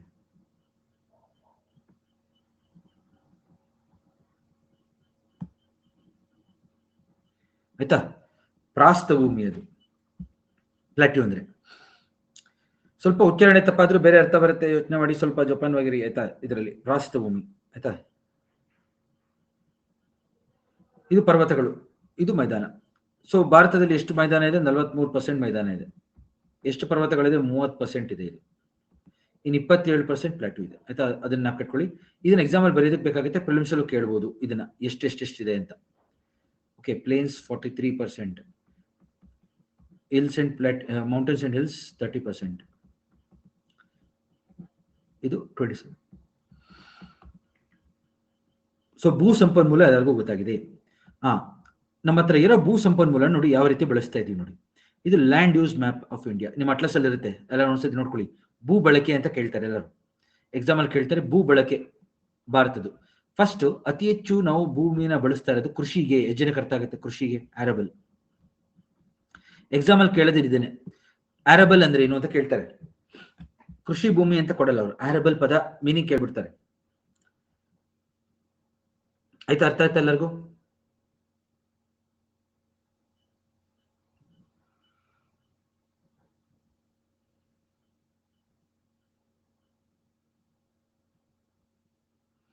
ಸೊ ಕೃಷಿಗೆ ಸೂಕ್ತವಾದ ಭೂಮಿಗೆ ಏನಂತ ಕರಿತೀವಿ ನಾವು ಆಯ್ತಾ. ಕೃಷಿಗೆ ಸೂಕ್ತವಾದಂತ ಭೂಮಿ, ಕೃಷಿ ಭೂಮಿಯನ್ನು ಅರಬಲ್ ಲ್ಯಾಂಡ್ ಅಂತ ಕರಿತೀವಿ ಆಯ್ತಾ. First one. ಸೆಕೆಂಡ್ ನಾವೇನಾಗುತ್ತೆ, ಎಷ್ಟೋ ಸತಿ ನಮಗೆ ಕೃಷಿ ಮಾಡುವಾಗ ಎಷ್ಟೋ ಭೂಮಿನ ನಾವು ಬೆಳೆ ಬೆಳೆದಿರ್ತೀವಿ, ಸ್ವಲ್ಪ ಭೂಮಿ ಬೆಳೆ ಬೆಳೆದಿರಲ್ಲ. ಎಷ್ಟು ಭೂಮಿ ಮೇಲೆ ಬೆಳೆ ಇರುತ್ತೆ ಅದನ್ನ ನಾವು ನೆಟ್ ಸೋನ್ ಏರಿಯಾ ಅಂತ ಕರಿತೀವಿ ಆಯ್ತಾ. ಎಷ್ಟು ಭೂಮಿ ಮೇಲೆ ನಾವು ಬೆಳೆ ಬೆಳೆದಿರ್ತೀವಿ ಅದನ್ನ ನೆಟ್ ಸೋನ್ ಏರಿಯಾ ಗೊತ್ತಾಗ್ತಿದೆಯಲ್ಲ. ನೆಟ್ ಸೋನ್ ಏರಿಯಾ NSA ಅಂದ್ರೆ ಲ್ಯಾಂಡ್ ಅಂಡರ್ ಕಲ್ಟಿವೇಶನ್ ಅಂತ. ಎಷ್ಟು ಭೂಮಿಯ ಮೇಲೆ ನಾವು ಬೆಳೆಯನ್ನು ಬೆಳೆದಿದ್ದೀವಿ, ನೆಟ್ಸ್ ಓನ್ ಏರಿಯಾ. ಎಕ್ಸಾಂಪಲ್ ಕೇಳ್ತಾರೆ, ಅರೇಬಲ್ ಅಂದ್ರೆ ಕೃಷಿ ಭೂಮಿ ಭಾರತದಲ್ಲಿ ಎಷ್ಟಿದೆ ಅದೆಲ್ಲ ಕೃಷಿ ಭೂಮಿ, ಅದು ಅದರಲ್ಲಿ ನೆಟ್ಸ್ ಓನ್ ಏರಿಯಾ. ಅದಕ್ಕೆ ನಾನು 1A ಅಂತ ಹಾಕ್ತೀನಿ ಆಯ್ತಾ. ಸೊ 2 ಬೇಡ, 1A ಅದರದ್ದೇ ಒಂದು ಭಾಗ ಇದು. ಮೊದಲನೇದೇ ಎ, 1A ಇದು 1A ನೆಟ್ಸ್ ಓನ್ ಏರಿಯಾ, ಎಷ್ಟು ಭೂಮಿ ಮೇಲೆ ನಾವು ಬೆಳೆ ಬೆಳೆದಿದ್ದೀವಿ ಅದು. ನೆಕ್ಸ್ಟ್ 1B, ಕೆಲವು ಸತಿ ನಾವೇನೋ ಬೆಳೆ ಬೆಳೆಯಕ್ಕಾಗಿರಲ್ಲ, ರೈತರಿಗೆ ದುಡ್ಡಿರಲ್ಲ, ಕರೆಕ್ಟಾಗಿ ಮಳೆ ಆಗಿರಲ್ಲ, ಒಳ್ಳೆ ಬೆಲೆ ಸಿಗಲ್ಲ, ಆಮೇಲೆ ಎಷ್ಟೋ ಸತಿ ನಮಗೆ ಲೇಬರರ್ಸ್ ಕೊರತೆ ಇರುತ್ತೆ, ಮಾನ್ಸೂನ್ ಸರಿಯಾದ ಟೈಮ್ಗೆ ಆಗಲ್ಲ, ಅವೆಲ್ಲೇನು ಫ್ಯಾಲೋ, ಭೂಮಿನ ಹಂಗೆ ಬರ್ಡ್ ಆಗಿಬಿಟ್ಟಿರೋದನ್ನ ಫ್ಯಾಲೋ ಅಂತ ಕರಿತೀವಿ. ಎಷ್ಟು ಜನಕ್ಕೆ ಅರ್ಥ ಆಯ್ತು? ಬರ್ಡ್ ಆಗಿ ಭೂಮಿಗೆ ಬಿಡೋದನ್ನ ಫ್ಯಾಲೋ. ಇದನ್ನೆಲ್ಲ ಒಂದೊಂದು ಏನಾಗುತ್ತೆ, ಎಕ್ಸಾಮ್ ಅಲ್ಲಿ ನಿಮಗೆ ಒಂದು ಸ್ಟೇಟ್ಮೆಂಟ್ ರೀತಿ ಕೇಳಿದಾಗ ನೀವು ಹೊಡ್ತಾ ತಿಂತೀರ ಅವಾಗ ಆಯ್ತಾ. ಸೊ ಆಸ್ ಎ ರಿಸಲ್ಟ್ ನೀವು ಇವಾಗಲೇ ಅದನ್ನ ನಾವು ಕಟ್ಕೊಳ್ಳಿ. ಓಕೆ, ಪಾಳು ಭೂಮಿ ಅಂತ. ಫ್ಯಾಲೋ ಅಂದ್ರೆ ಏನು ಮಾಡದೆ, ಓಕೆ, ಪಾಳು. ಓಕೆ, ಪಾಳು ಭೂಮಿಯನ್ನು ನಾವು ಫ್ಯಾಲೋ ಅಂತ ಕರಿತೀವಿ. ಇದರಲ್ಲೂ ಏನಾಗುತ್ತೆ, ಕರೆಂಟ್ ಫ್ಯಾಲೋ ಅಂತ ಇದೆ. ಈಗ 1 ವರ್ಷದೊಳಗೆ ಅಂದ್ರೆ ನಾವು ಏನಾದ್ರು ಭೂಮಿನ 1 ವರ್ಷದೊಳಗೆ ನಾವೇನು ಬೆಳೆ ಬೆಳೆದಿದ್ದಿಲ್ಲ ಅಂದ್ರೆ ಅದನ್ನು ಕರೆಂಟ್ ಫ್ಯಾಲೋ ಅಂತ ಕರೀತಾರೆ. ಇದನ್ನು ಕೇಳ್ತಾರೆ ಎಕ್ಸಾಮ್ ಅಲ್ಲಿ, ಕರೆಂಟ್ ಫ್ಯಾಲೋ ಅಂದ್ರೆ ಎಷ್ಟು ಅಂತ. 1 ವರ್ಷಕ್ಕಿಂತ ಒಳಗೆ ರೈತರು ಏನು ಬೆಳೆದಿಲ್ಲ ಅಂದ್ರೆ ಕರೆಂಟ್ ಫ್ಯಾಲೋ. ಅದರಲ್ಲಿ ಮತ್ತೆ ಅದರ್ದೆನ್ ಕರೆಂಟ್ ಫ್ಯಾಲೋ ಅಂತ ಇದೆ. ಇದಲ್ದೆ ಅದರ್ದೆನ್ ಅಂದಾಗ, ಅದರ್ದೆನ್ ಕರೆಂಟ್ ಫ್ಯಾಲೋ ಅಂದಾಗ 1 ವರ್ಷದಿಂದ 5 ವರ್ಷ, ಇದನ್ನ ಕೇಳಿದ್ದಾರೆ ಎಕ್ಸಾಮ್ ಅಲ್ಲಿ, UPSC ನಲ್ಲಿ ಕೇಳಿದ್ದಾರೆ ಎಕ್ಸಾಮ್ ಅಲ್ಲಿ. ಇದು ಬಂದಿದೆ ಅರೇಬಲ್ ಲ್ಯಾಂಡ್ ಆಯ್ತಾ. ಇನ್ನೊಂದು ಕಲ್ಟಿವೇಬಲ್ ವೇಸ್ಟ್ ಲ್ಯಾಂಡ್. 5 ವರ್ಷಕ್ಕಿಂತ ಜಾಸ್ತಿ ನಾವು ಭೂಮಿನ ಏನೂ ಮಾಡ್ಲಿಲ್ಲ ಅನ್ಕೊಳ್ಳಿ, ಏನು ಮಾಡದೆ ಹಂಗೆ ಬಿಟ್ಬಿಟ್ಟು ಏನಾಗುತ್ತೆ, ವೇಸ್ಟ್ ಲ್ಯಾಂಡ್, ನಿಷ್ಪ್ರಯೋಜಕ ಭೂಮಿ ಆಗೋಗಿರುತ್ತೆ. 5 ವರ್ಷಕ್ಕಿಂತ ಹೆಚ್ಚು ಭೂಮಿನ ಹಂಗೆ ಬರ್ಡ್ ಆಗ್ಬಿಟ್ರೆ, ಪಾಳು ಭೂಮಿ ಆಗ್ಬಿಟ್ರೆ ಏನಾಗುತ್ತೆ ನೋಡಿದ್ರೆ, ಒಂದು 6 ತಿಂಗಳು ಬಿಟ್ಟು ಹೋಗಿ ಆ ಕಡೆಗೆ, 6 ತಿಂಗಳಲ್ಲ 3 ತಿಂಗಳು ಬಿಟ್ಕೊಂಡು ಎಲ್ಲ ಪಾರ್ಥೆನಿಯಂ, ಲಾಂಟಾನ, ಎಲ್ಲ ಗಿಡಗಳು, ಮುಳ್ಳಿನ ಗಿಡಗಳೆಲ್ಲ ಬೆಳ್ಕೊಂಡು ಏನಾಗುತ್ತೆ, ದೊಡ್ಡ ಪೊದೆ ಶುರು ಆಗೋಗಿರುತ್ತೆ. ಎಷ್ಟು ಜನಕ್ಕೆ ಅರ್ಥ ಆಗ್ತಾ ಇದೆ? ಸೊ ಭಾರತದಲ್ಲಿ ಪಾಳು ಭೂಮಿ ಕೂಡ ಇದೆ, ಎಲ್ಲ ಕಡೆ ನಾವು ಬೆಳೆ ಬೆಳೆಯಕ್ಕೆ ಆಗ್ತಾ ಇಲ್ಲ ಹಲವಾರು ಕಾರಣಗಳಿಂದ, ಗೊತ್ತಾ. ಆಮೇಲೆ ನೆಕ್ಸ್ಟ್ ಅರಣ್ಯ, ಫಾರೆಸ್ಟ್ ಕೂಡ ಇದೆ ನಮ್ಮಲ್ಲಿ ಆಯ್ತಾ. Next 2, second one forest. ಅರಣ್ಯ ಪ್ರದೇಶಗಳು ಆಲ್ರೆಡಿ ನಾವು ಡಿಸ್ಕಸ್ ಮಾಡಿದೀವಿ, ಸೊ ಅದಕ್ಕೋಸ್ಕರ ನಾನೇನು ಅದ್ರ ಬಗ್ಗೆ ಏನು ಹೇಳಕ್ ಹೋಗಲ್ಲ ಆಯ್ತಾ. ಅರಣ್ಯ ಆಯ್ತಾ, ಅದನ್ನ ಕಟ್ಕೊಳ್ಳಿ. ಅದಾದ್ಮೇಲಿಂದ ನಾವು ಇನ್ನೇನು ಬರೀಬಹುದು, ಅರಣ್ಯ, ಫಾರೆಸ್ಟ್ ಆಯ್ತು. ನಾನ್ ಅಗ್ರಿಕಲ್ಚರಲ್ ಅಂದ್ರೆ ಕೃಷಿ ಬಿಟ್ಟು ಕೈಗಾರಿಕೆಗಳು ಬರುತ್ತೆ, ಇದರಲ್ಲಿ ಇಂಡಸ್ಟ್ರೀಸ್ ಬರುತ್ತೆ, ಹೌದಾ. ಇಂಡಸ್ಟ್ರಿ ಬರುತ್ತೆ, ಸಾರಿಗೆ ಬರುತ್ತೆ, ಟ್ರಾನ್ಸ್ಪೋರ್ಟೇಷನ್, ರೋಡು, ರೈಲ್ವೆ ಟ್ರ್ಯಾಕ್ಗೆಲ್ಲ ಭೂಮಿ ಬೇಕಾ ಬೇಡವಾ ಹೇಳಿ ಆಯ್ತಾ. ವಸತಿಗಳು ಸೆಟಲ್ಮೆಂಟ್ಸ್ ಆಯ್ತಾ ಎಲ್ಲರಿಗೂ. ಸೊ ಇವೆಲ್ಲ ಏನು ನಾನ್ ಅಗ್ರಿಕಲ್ಚರಲ್, ಇದಕ್ಕೂ ನಾವು ಭೂಮಿ ಬಳಸ್ತಾ ಇದೀವಿ. ಇಲ್ಲಿ ಕೊಟ್ಟಿದ್ದೀನಿ ನೋಡಿ, ಡೇಟಾ ಕೊಟ್ಟಿದ್ದೀನಿ ನಾನು ಇಲ್ಲಿ ನೋಡಿ, ಗೊತ್ತಾಗ್ತಾ ಇದೆ ಎಲ್ಲದು ಎಷ್ಟೆಷ್ಟಿದೆ ಅಂತ. ನಾವು ಸುಮ್ಮನೆ ಒಂದು ಅಂದಾಜಲ್ಲಿ ನಾವು ಗೌರ್ಮೆಂಟ್ ಆಫ್ ಇಂಡಿಯಾ ಏನ್ ಸ್ಟಾಟಿಸ್ಟಿಕ್ಸ್ ಕೊಟ್ಟಿದೆ ಅದನ್ನ ಕೊಟ್ಟಿದ್ದೀವಿ ನೋಡಿ. ಫಾರೆಸ್ಟ್ ಇದೆಲ್ಲ ಚೇಂಜ್ ಆಗುತ್ತೆ ಡೇಟಾ. ಇವಾಗ ಫಾರೆಸ್ಟ್ ಕಮ್ಮಿ ಆಗಿದೆ, 21.71 ಬಂದಿದೆ ಈಗ, ಹೌದಾ. ಡೇಟಾ ಚೇಂಜ್ ಆಗುತ್ತೆ. ಇದು ಫಾರೆಸ್ಟ್, ಇದು ನೆಟ್ ಝೋನ್ ಏರಿಯಾ. ಫ್ಯಾಲೋ ನೋಡಿ, ಫ್ಯಾಲೋ ಆಯ್ತಾ. ಬ್ಯಾರನ್, ಏನು ಮಾಡದೇ ಇರೋದು. ವೇಸ್ಟ್ ಲ್ಯಾಂಡ್, ಅನ್ಪ್ರೊಡಕ್ಟಿವ್ ಲ್ಯಾಂಡ್ ಅಂತಾನು ಕರಿತೀವಿ. ಎಲ್ಲನೂ ಸೇರಿಸಿದ್ದೀನಿ ಇದ್ರಲ್ಲಿ ನಾನು ಆಯ್ತಾ. 4ನೇದು ಬರೆಯೋಣ, ಪ್ಲಾಂಟೇಶನ್ ಕರೆಕ್ಟಾ. ಪ್ಲಾಂಟೇಶನ್ ಅಂದ್ರೆ ನಾವು ಕಾಫಿ, ಟೀ, ಸ್ಪೈಸಸ್ ಅದೆಲ್ಲ ಹಾಕಿರ್ತೀವಲ್ಲ, ಅದು ಕಾಫಿ, ಟೀ ಕರೆಕ್ಟಾ. Sugar cane, banana, tobacco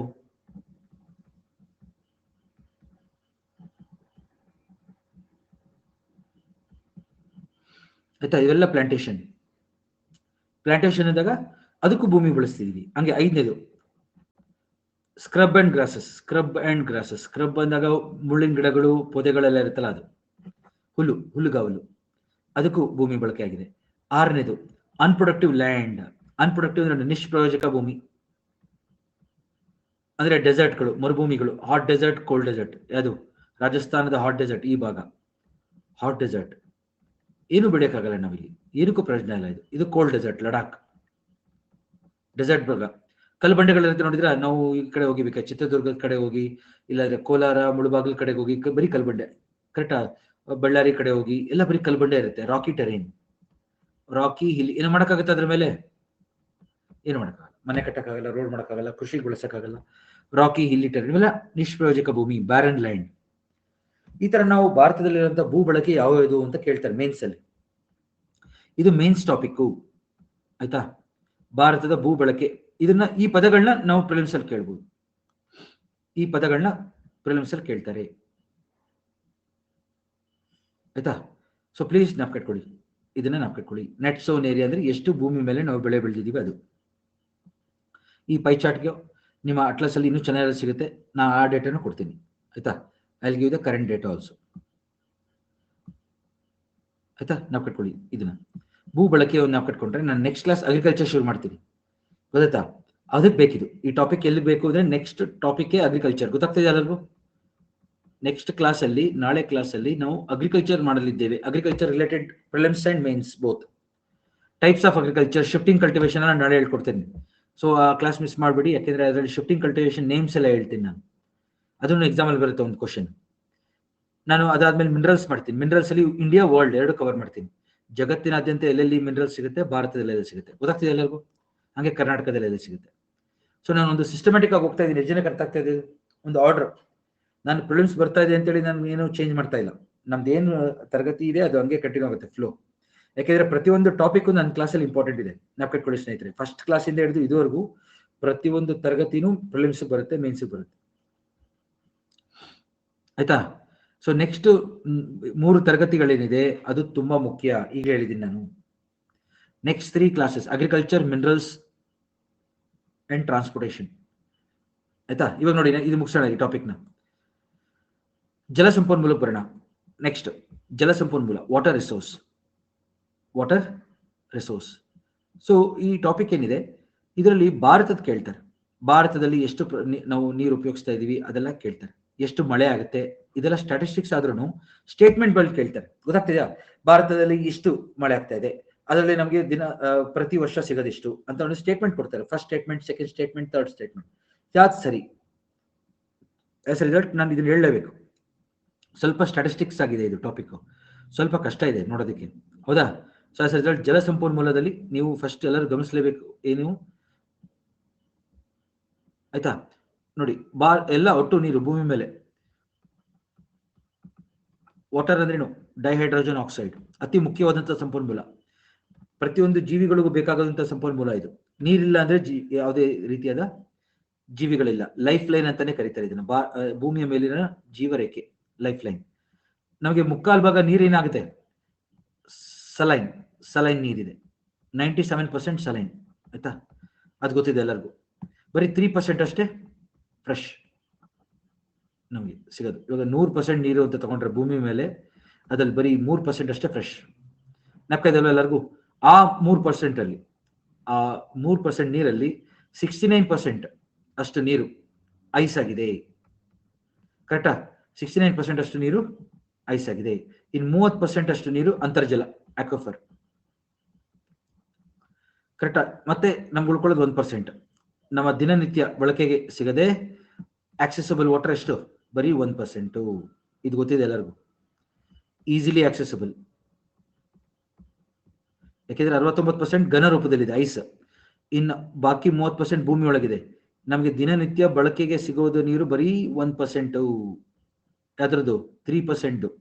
percentage class ಆಗಿರುತ್ತೆ ನಿಮಗೆ. 1% ಆಫ್ 3% ಗೊತ್ತಾಗುತ್ತೆ ಎಲ್ಲರಿಗೂ ಕ್ಯಾಲ್ಕುಲೇಟ್ ಮಾಡಕ್ಕೆ? 1% ಆಫ್ 3% ಎಕ್ಸಾಮ್ ಅಲ್ಲಿ ಕೇಳ್ತಾರೆ ಈ ತರದನ್ನ. ಆ 1% ಆಫ್ 3% ನೋಡಿ ಈಗೆಲ್ಲರೂ ಸ್ವಲ್ಪ ಎಷ್ಟೊಂದು ಜನಕ್ಕೆ ಏನಿದು ಹೊಸ ತರ ಪರ್ಸೆಂಟೇಜ್ ಹೇಳ್ತಾ ಇದಾರಲ್ಲ ಅಂತ ಅನಿಸ್ಬೋದು. ನೀವು ಮೆಂಟಲ್ ಅಬಿಲಿಟಿ ಕ್ಲಾಸ್ ಅಟೆಂಡ್ ಮಾಡಿದ್ರೆ ಗೊತ್ತಾಗುತ್ತೆ ಆಯ್ತಾ. ಸೊ ಅದರಲ್ಲಿ ಮೆಜಾರಿಟಿ ನೀರು ನೋಡಿ, ಈ ನೀರು ನಮ್ಗೆ ಯಾವ ರೀತಿ ಇದೆ? ಲೇಕ್ಸ್ 52%, 52% ಲೇಕ್ಸ್ ಅಲ್ಲಿ ಇದೆ. ಇದು ಎರಡನೇ ಸತಿ ಹೇಳ್ತಾ ಇರೋದು ಅನ್ಸುತ್ತೆ ನಾನು ಇದನ್ನ. 52% ಲೇಕ್ಸ್ ಆಯ್ತಾ. 38% ಸಾಯಿಲ್ ಮಾಯಿಶ್ಚರ್, ಮಣ್ಣಿನ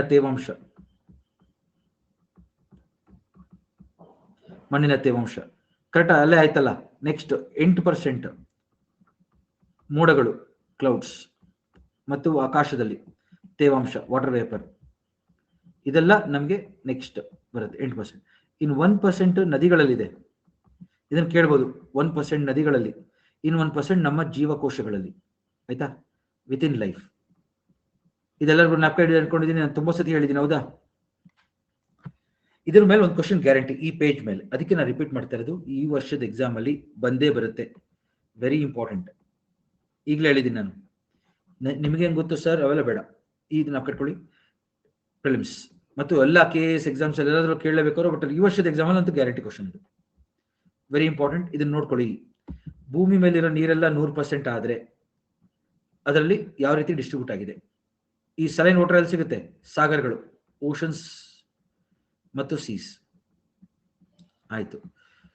ಅದಾಗಿ 3% ಮಾತ್ರ ಫ್ರೆಶ್, ಅದರಲ್ಲಿ 69% ಐಸ್, 30% ಅಂತರ್ಜಲ, ಗ್ರೌಂಡ್ ವಾಟರ್.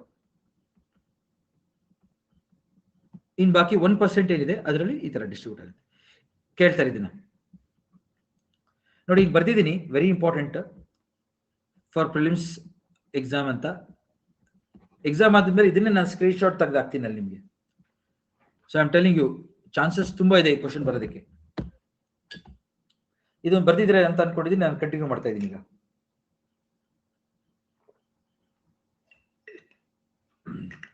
ನೆಕ್ಸ್ಟ್ ಏನ್ ಕ್ವಶನ್ ಕೇಳ್ಬೋದು? ನೆಕ್ಸ್ಟ್ ಕ್ವಶನ್ ಏನ್ ಕೇಳ್ಬೋದು ಅಂದ್ರೆ, ಈ ಜಗತ್ತಿನ ನೀರಿನಲ್ಲಿ ಎಷ್ಟು % ನೀರು ಭಾರತದಲ್ಲಿದೆ? ಯಾರು ಹೇಳ್ತೀರಾ ಅದನ್ನ? ಜಗತ್ತಿನ ನೀರಿನಲ್ಲಿ ವಾಟ್ % ಭಾರತದಲ್ಲಿ ನೀರು ಸಿಗುತ್ತೆ ಹೇಳಿ ನೋಡೋಣ.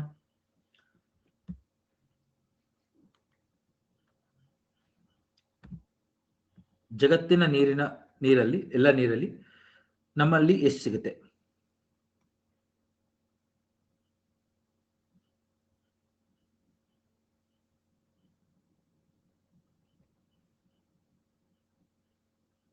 ಆಯ್ತಾ, ಇದು ಕ್ವಶನ್. 4%. ಆಯ್ತಾ, ಜಗತ್ತಿನ ನೋಡಿ, ಇಲ್ಲೇ ತೋರಿಸಿದ್ದೆ ನಾನು, ಯಾರು ಗಮನಿಸಿಲ್ಲ. ಇಲ್ಲಿ ನೋಡಿ, ಜಗತ್ತಿನ ಜಲಸಂಪನ್ಮೂಲದಲ್ಲಿ ಭಾರತದಲ್ಲಿ 4%. ಗೊತ್ತಾಯ್ತು? ಎಷ್ಟು ಜನಕ್ಕೆ ಗೊತ್ತಾಯ್ತು ಕ್ವಶನ್? ಸ್ಟೇಟ್ಮೆಂಟ್ ಕೊಡ್ಬೋದಲ್ಲ ಅವ್ರು ಇದನ್ನ? ಫಸ್ಟ್ ಸ್ಟೇಟ್ಮೆಂಟ್, ಜಗತ್ತಿನ ಜಲಸಂಪನ್ಮೂಲದಲ್ಲಿ ಭಾರತದಲ್ಲಿ 4% ನೀರು ಸಿಗುತ್ತೆ, ಅಥವಾ 4.5% ಅಥವಾ 5% ಅಂತ ಕೊಟ್ರೆ ನಿಮ್ಗೆ ಗೊತ್ತಾಗುತ್ತಾ ಅದು ಸರಿನಾ ತಪ್ಪಾ ಅಂತ? ಇವಾಗ ನಾ ಹೇಳಿದ್ಮೇಲೆ ಯೋಚನೆ ಮಾಡ್ತೀರಾ ನೀವು, ನಾ ಹೇಳಿದ್ಮೇಲೆ ಗಮನಿಸ್ತೀರಾ ಅದನ್ನ. ಆದರೆ ನಾ ಹೇಳಿರಲಿಲ್ಲ ಅಂದ್ರೆ ನಿಮ್ಗೆ ಆ ಕ್ವಶನ್ ತಪ್ಪಾಗೋದು. ಇದೊಂದು ಸ್ಟೇಟ್ಮೆಂಟ್, ಫಸ್ಟ್ ಸ್ಟೇಟ್ಮೆಂಟ್. ಆಯ್ತಾ, ಈ ರೀತಿ ಕೊಟ್ಬಿಡ್ತಾರೆ. ನೆಕ್ಸ್ಟ್ ನೋಡಿ, ಇಲ್ಲಿ ನೋಡಿ, ಪ್ರೆಸಿಪಿಟೇಷನ್, ಭಾರತದಲ್ಲಿ ಎಷ್ಟು ಮಳೆ ಆಗುತ್ತೆ? ವಾರ್ಷಿಕ ಮಳೆ 4000 BCM, ಬಿಲಿಯನ್ ಕ್ಯೂಬಿಕ್ ಮೀಟರ್ ಅಂತ. BCM ಅಂದ್ರೆ ಅಂದ್ರೆ ಬಿಲಿಯನ್ ಅಂದ್ರೆ 9 ಸೊನ್ನೆಗಳು ಬರುತ್ತೆ ಬಿಲಿಯನ್ಗೆ. ಬಿಲಿಯನ್ ಕ್ಯೂಬಿಕ್ ಮೀಟರ್ ಅಂತ ಹಿಂಗ್ ಬರುತ್ತೆ ಯೂನಿಟ್ ನೋಡಿ, ಈ ತರ ಬಿಲಿಯನ್ ಕ್ಯೂಬಿಕ್ ಮೀಟರ್ ಅಂತ. ಆಯ್ತಾ, 4000 ಬಿಲಿಯನ್ ಕ್ಯೂಬಿಕ್ ಮೀಟರ್ ಅಷ್ಟು ಮಳೆ ಆಗುತ್ತೆ, ಗೊತ್ತಲ್ಲ? ಇದನ್ನ ನೆನಪಿಟ್ಕೊಳ್ಳಿ. ನೆಕ್ಸ್ಟ್ ಕ್ವಶನ್ ಇದು, ಭಾರತದಲ್ಲಿ ವಾರ್ಷಿಕ ಮಳೆ ಗೊತ್ತಾಯ್ತಾ? Second question, second statement. First statement, ಜಗತ್ತಿನ ನೀರಿನಲ್ಲಿ ಜಲಸಂಪನ್ಮೂಲದಲ್ಲಿ ಭಾರತದಲ್ಲಿ 4% ಇದೆ, ಒಂದು ಸ್ಟೇಟ್ಮೆಂಟ್. ಸೆಕೆಂಡ್, ಭಾರತದಲ್ಲಿ ವಾರ್ಷಿಕ ಮಳೆ 4000 BCM. ಈ ಮಾಹಿತಿ ಕೊಟ್ಟರು ಯಾರು ನೀವು ಕೇಳ್ಬೋದು? ಮಿನಿಸ್ಟ್ರಿ ಆಫ್ ವಾಟರ್ ರಿಸೋರ್ಸ್, ನಮ್ಮ ಕೇಂದ್ರ ಸಚಿವಾಲಯ ಏನಿದೆ, ಜಲಸಂಪನ್ಮೂಲ ಸಚಿವಾಲಯದವ್ರು ಕೊಟ್ಟರದು. ಇಲ್ಲಿ ನೋಡಿ, ಇಲ್ಲಿ ಹೋಗ್ಬಿಡಿ ಎಲ್ಲರೂ. ವಾರ್ಷಿಕ ಮಳೆ 4000 ಕ್ಯೂಬಿಕ್ ಕಿಲೋಮೀಟರ್ಸ್. ಆಯ್ತಾ, 1 billion cubic metres, 1 billion cubic metre ಅಂದ್ರೂ ಒಂದೇ, 1 ಕ್ಯೂಬಿಕ್ ಕಿಲೋಮೀಟರ್ ಅಂದ್ರೂ ಒಂದೇ. ಯೂನಿಟ್ ನೆನಪಿಟ್ಕೊಳ್ಳಿ, ಎಕ್ಸಾಮ್ ಅಲ್ಲಿ ಕೇಳ್ತಾ ಇದ್ದಾರೆ ಈ ತರ ಯೂನಿಟ್ ಮೇಲೆ ಒಂದು ಕ್ವಶನ್ ಬರ್ತಾ ಇದೆ. 1 ಬಿಲಿಯನ್ ಕ್ಯೂಬಿಕ್ ಮೀಟರ್ ಅಂದ್ರೂ ಒಂದೇ, 1 ಕ್ಯೂಬಿಕ್ ಕಿಲೋಮೀಟರ್ ಅಂದ್ರೂ ಒಂದೇ. ಇಲ್ಲಿ ನೋಡಿ, 4000 ಕ್ಯೂಬಿಕ್ ಕಿಲೋಮೀಟರ್ ಮಳೆ ಆಗ್ತಾ ಇದೆ ಅಂತ ನೆನಪಿಟ್ಕೊಳ್ಳಿ. ಅದರಲ್ಲಿ ಕೆಲವು ನೀರು ಹೊಟ್ಟೋಗುತ್ತಾನೆ ಆಕಾಶಕ್ಕೆ, ಕೆಲವು ನೀರು ಭೂಮಿ ಒಳಗೆ ಹೊಟ್ಟೋಗುತ್ತಾನೆ. ಎಷ್ಟು ಜನ ಒಪ್ಕೋತೀರಾ? ಭೂಮಿ ಒಳಗೆ ಅಂತರ್ಜಲಕ್ಕೆ ಹೊಟ್ಟೋಗುತ್ತೆ, ಇನ್ನೊಂದು ಆಕಾಶಕ್ಕೆ ಹೊಟ್ಟೋಗುತ್ತೆ. ಅದು ಇಷ್ಟು 2 1 3 1 ಇದು ನೋಡಿ. ಇಷ್ಟು ಹೋದ್ರೆ ನಮ್ಗೆ ಎಷ್ಟು ಉಳ್ಕೊಳ್ಳುತ್ತೆ ನದಿಗಳಲ್ಲಿ? 1869. ಎಷ್ಟು ಜನಕ್ಕೆ ಅರ್ಥ ಆಗ್ತಾ ಇದೆ? ಇದನ್ನ ಆಡ್ ಮಾಡಿ ಹೋಗ್ಬೇಕಾರೆ, ಇವೆರಡನ್ನ ಆಡ್ ಮಾಡಿದ್ ಬರುತ್ತೆ. ಗೊತ್ತಾಗ್ತಿದಪ್ಪ ಎಲ್ಲರಿಗೂ? ಸೊ ಆಕಾಶಕ್ಕೆ ಹೋದ್ಮೇಲೆ ಎವಾಪರೇಷನ್, ಬಾಷ್ಪೀಕರಣ, ಕೆಲವು ಭೂಮಿ ಒಳಗೆ ಹೋದ್ಮೇಲೆ ಇಷ್ಟು ಹೋದ್ಮೇಲೆ ಉಳ್ಕೊಳ್ಳೋದು ಎಷ್ಟು? ಇಷ್ಟು 1869. ಕರೆಕ್ಟಾ? ಹಾ, ಸೊ ಈ ತರದನ್ನ ಒಂದು ಕ್ವಶನ್ ಬಂದ್ಬಿಡುತ್ತೆ. ನೀವು ಈ ನಂಬರ್ಗಳ ಸರ್ ಇದೆಲ್ಲ ಹೆಂಗ್ ನೆನಪಿಟ್ಕೊಳ್ಳೋದು, ಆದ್ರೆ ನಾಳೆ ಎಕ್ಸಾಮ್ ಅನ್ನ ನೋಡ್ಕೊಂಡು ಹೋಗೋದು ಒಳ್ಳೇದು, ಎಷ್ಟು ಜನ ಗೊತ್ತಾಗ್ತದೆ. ಯಾಕೆಂದ್ರೆ ಇದ್ರ ಮೇಲೆ ಕ್ವಶನ್ ಬಂದಾಗ ನಾನು ಇಷ್ಟು ಹೇಳಿದೀನಿ ಅಂದ್ರೆ ಒಂದ್ಸತಿ ನೋಡ್ಕೊಂಡು ಹೋಗ್ಬೋದು ತಾನೆ. ಹಾ, ಸೊ ಇದು ಬಂದ್ರೆ ಓಕೆ, ವೆರಿ ಗುಡ್. ಬರ್ಲಿಲ್ಲ ಅಂದ್ರೂ ಓಕೆ, ಯಾಕೆಂದ್ರೆ ಅಟ್ಲೀಸ್ಟ್ ನಾವು ಓದಿದೀವಿ. ಹಾ, ಸೊ ನೀವೆಲ್ಲರೂ ಈ ತರ ಓದ್ಬೇಕು ಆಯ್ತಾ. ಇದನ್ನ ಬಿಟ್ಬಿಡಿ, ಈಗ ಇದೇನು ನಮಗೆ ಬೇಕಾಗಿಲ್ಲ ಇದು. ನೆಕ್ಸ್ಟ್, ಎಸ್ಟಿಮೇಟೆಡ್ ಯೂಟಿಲೈಸಬಲ್ ವಾಟರ್ ರಿಸೋರ್ಸ್ ಅಂದ್ರೆ ನಮ್ಗೆ ಇಷ್ಟರಲ್ಲಿ ನೋಡಿ, ಎಲ್ಲರೂ ಗಮನಿಸಿ, 1869 ಅಲ್ಲಿ ಎಷ್ಟು ಉಪಯೋಗಿಸ್ಕೋಬಹುದು ಇದನ್ನ ಕೇಳ್ತಾರೆ. ನೆಕ್ಸ್ಟ್ 1122 ಅಥವಾ 1123 ಯಾಕೆ ಬಾಕಿ ಯಾಕೆ ಉಪಯೋಗಿಸಕ್ ಆಗ್ತಾ ಇಲ್ಲ? ನದಿಗಳು ಸಮುದ್ರ ಕೊಟ್ಟೋಗ್ತವೆ, ಕರೆಕ್ಟಾ? ಆತರ ಎಲ್ಲ ಆಗೋದ್ರಿಂದ ನಮ್ಗೇನಾಗುತ್ತೆ, ಕೆಲವೊಂದು ಸತಿ ನೀರು ನಮ್ಗೆ ಸಿಗೋದಿಲ್ಲ, ಬರೀ ಇಷ್ಟು ಮಾತ್ರ ಉಪಯೋಗಕ್ಕಾಗೋದು. 1122 ಇದರಲ್ಲಿ 2 ತರ, ಒಂದು ಸರ್ಫೇಸ್ ವಾಟರ್, ಮೇಲ್ಮೈಯಲ್ಲಿ ಸಿಗುವಂತ ನೀರು, ಇನ್ನೊಂದು ಅಂತರ್ಜಲದಿಂದ ಪಡಿತೀವಲ್ಲ ಅದು. ಭೂಮಿ ಅಂತರ್ಜಲದಿಂದ ಸ್ವಲ್ಪ ನೀರು ಸಿಗುತ್ತೆ ನಮಗೆ, ಇನ್ನೊಂದು ನದಿಗಳಲ್ಲಿ ಸಿಗುತ್ತೆ, ಕೆರೆಗಳಲ್ಲಿ ಸಿಗುತ್ತೆ. ಇದಿಷ್ಟು ಓಕೆ. ಇವೆರಡನ್ನ ಆಡ್ ಮಾಡಿದ್ರೆ ಇದು ಸಿಗುತ್ತೆ. ಕ್ಲಿಯರ್? ನಾವು ಕಟ್ಕೊಳ್ಳಿ ಎಲ್ಲರೂ.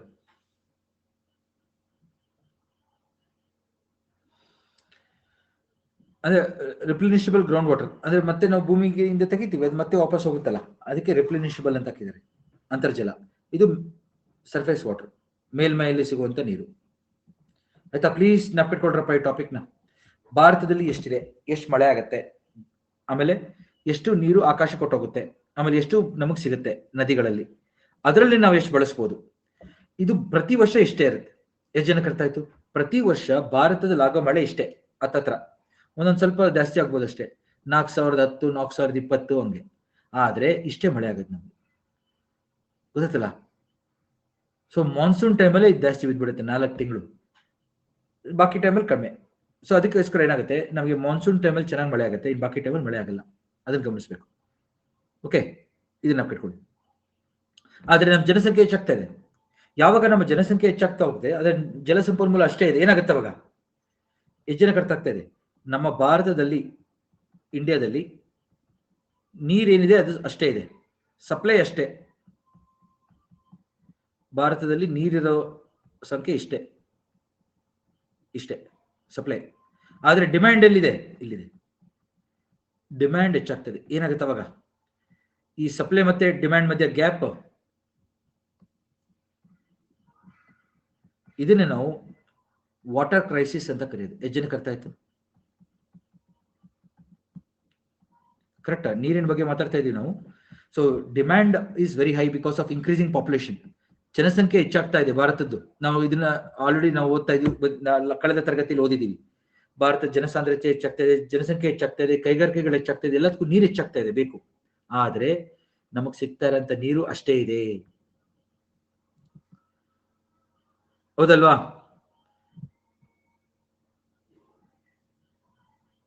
ಸೊ ಆಸ್ ಎ ರಿಸಲ್ಟ್ ಏನಾಗುತ್ತೆ, ಎಲ್ಲರಿಗೂ ನೀರು ಕೊರತೆ ಶುರುವಾಗುತ್ತೆ. ಸೊ ಬಿಕ್ಕಟ್ಟು ಶುರುವಾಗುತ್ತೆ ದೇಶದಲ್ಲಿ. So this demand supply gap is called as water crisis. ಇದೊಂದು ರೀತಿ ಬಿಕ್ಕಟ್ಟು, ಹೌದಾ?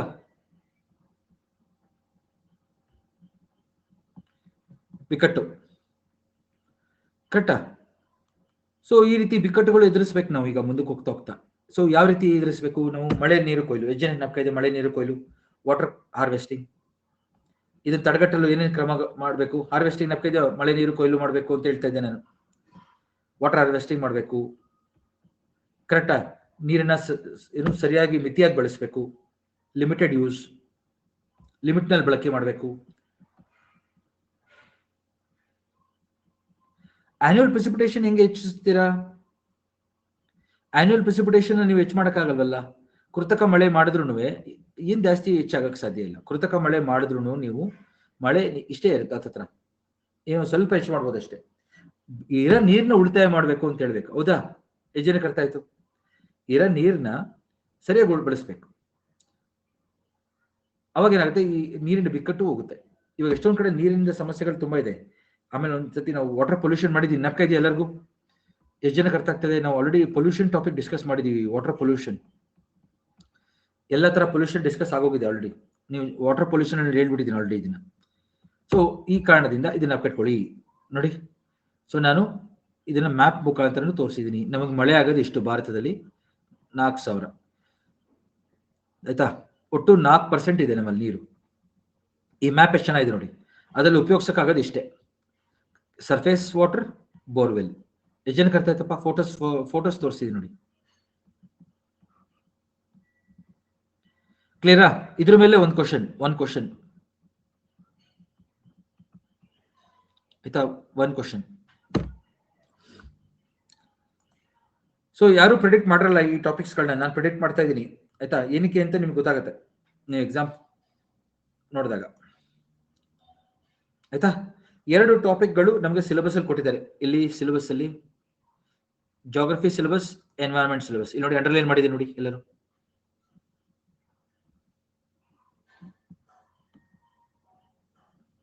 ಕಾಣ್ತಾ ಇದೆ? Water resource, land resource, rain water harvesting already cover ಮಾಡಿದ್ದೀನಿ ಆಯ್ತಾ. ಇದಾಗಿದೆ, ಸೊ ನಾವು ಕಟ್ಕೊಳ್ಳಿ.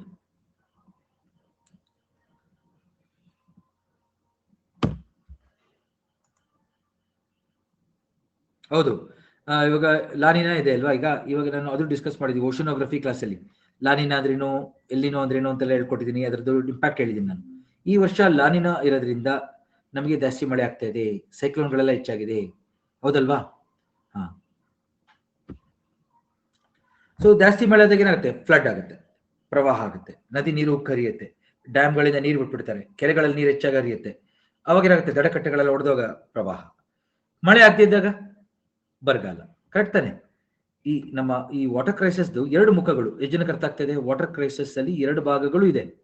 ನೀರು ಜಾಸ್ತಿ ಆದ್ರೂ ಕಷ್ಟ, ಕರೆಕ್ಟಾ?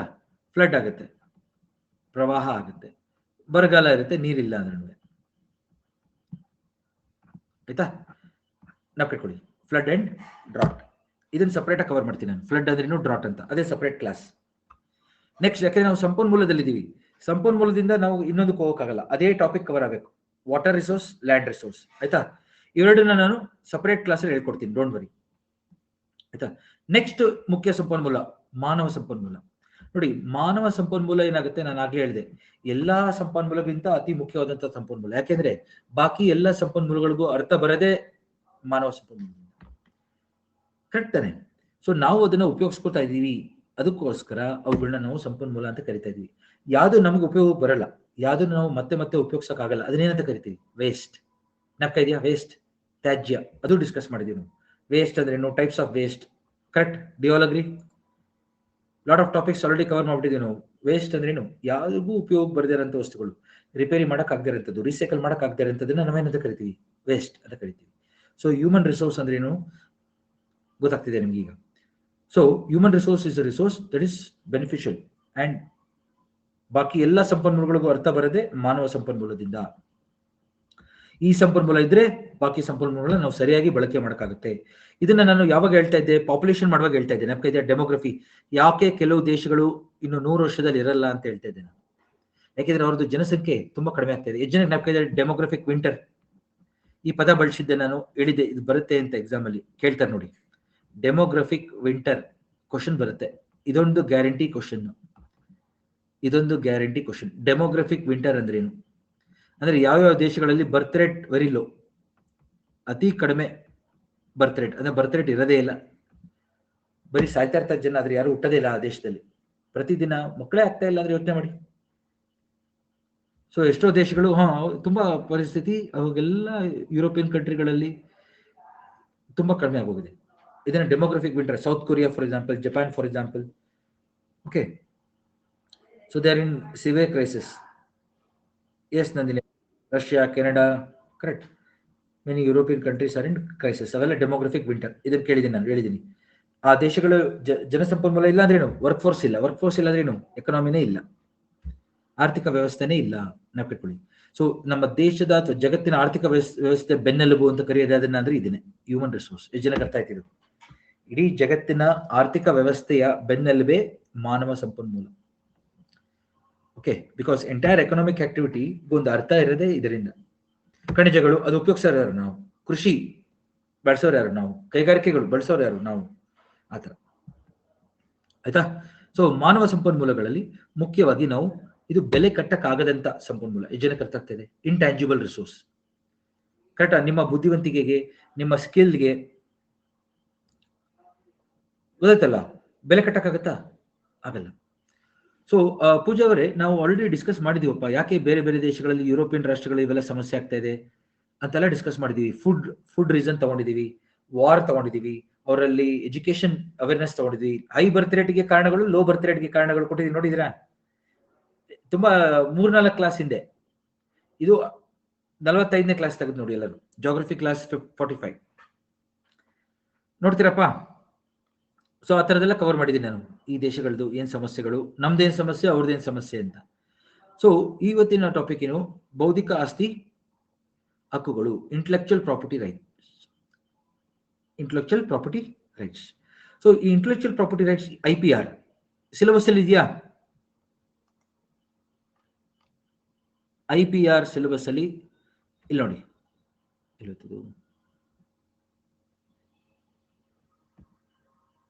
ಇಲ್ಲಿ ಅಂಡರ್ಲೈನ್ ಮಾಡಿದೀನಿ ನೋಡಿ, IPR ಇಂಟೆಲೆಕ್ಚುಯಲ್ ಪ್ರಾಪರ್ಟಿ ರೈಟ್ಸ್, ಬೌದ್ಧಿಕ ಆಸ್ತಿ ಹಕ್ಕುಗಳು. ಕ್ಲಿಯರ್? ಗೊತ್ತಾಗ್ತಿದೆ ಎಲ್ಲರಿಗೂ ಯಾಕೆ ಇದನ್ನ ಇಲ್ಲಿ ಕವರ್ ಮಾಡ್ತಾ ಇದೀವಿ? ನಮ್ಮ ಮಾನವ ಬುದ್ಧಿವಂತಿಕೆಯಿಂದ, ನಮ್ಮ ಕುಶಲತೆಯಿಂದ ನಾವು ಏನೇನು ಕಂಡುಹಿಡಿದಿರ್ತೀವಿ, ಏನೇನು ಮಾಡಿರ್ತೀವಿ, ಅದೆಲ್ಲ ಇದಕ್ಕೆ ಬರುತ್ತೆ. ಎಷ್ಟು ಜನಕ್ಕೆ ಅರ್ಥ ಆಯ್ತು? ನೀವೇನಾದ್ರು ಕಂಡುಹಿಡಿದ್ರಿ ಅನ್ಕೊಳ್ಳಿ, ಅದು ಕರೆಕ್ಟಾ.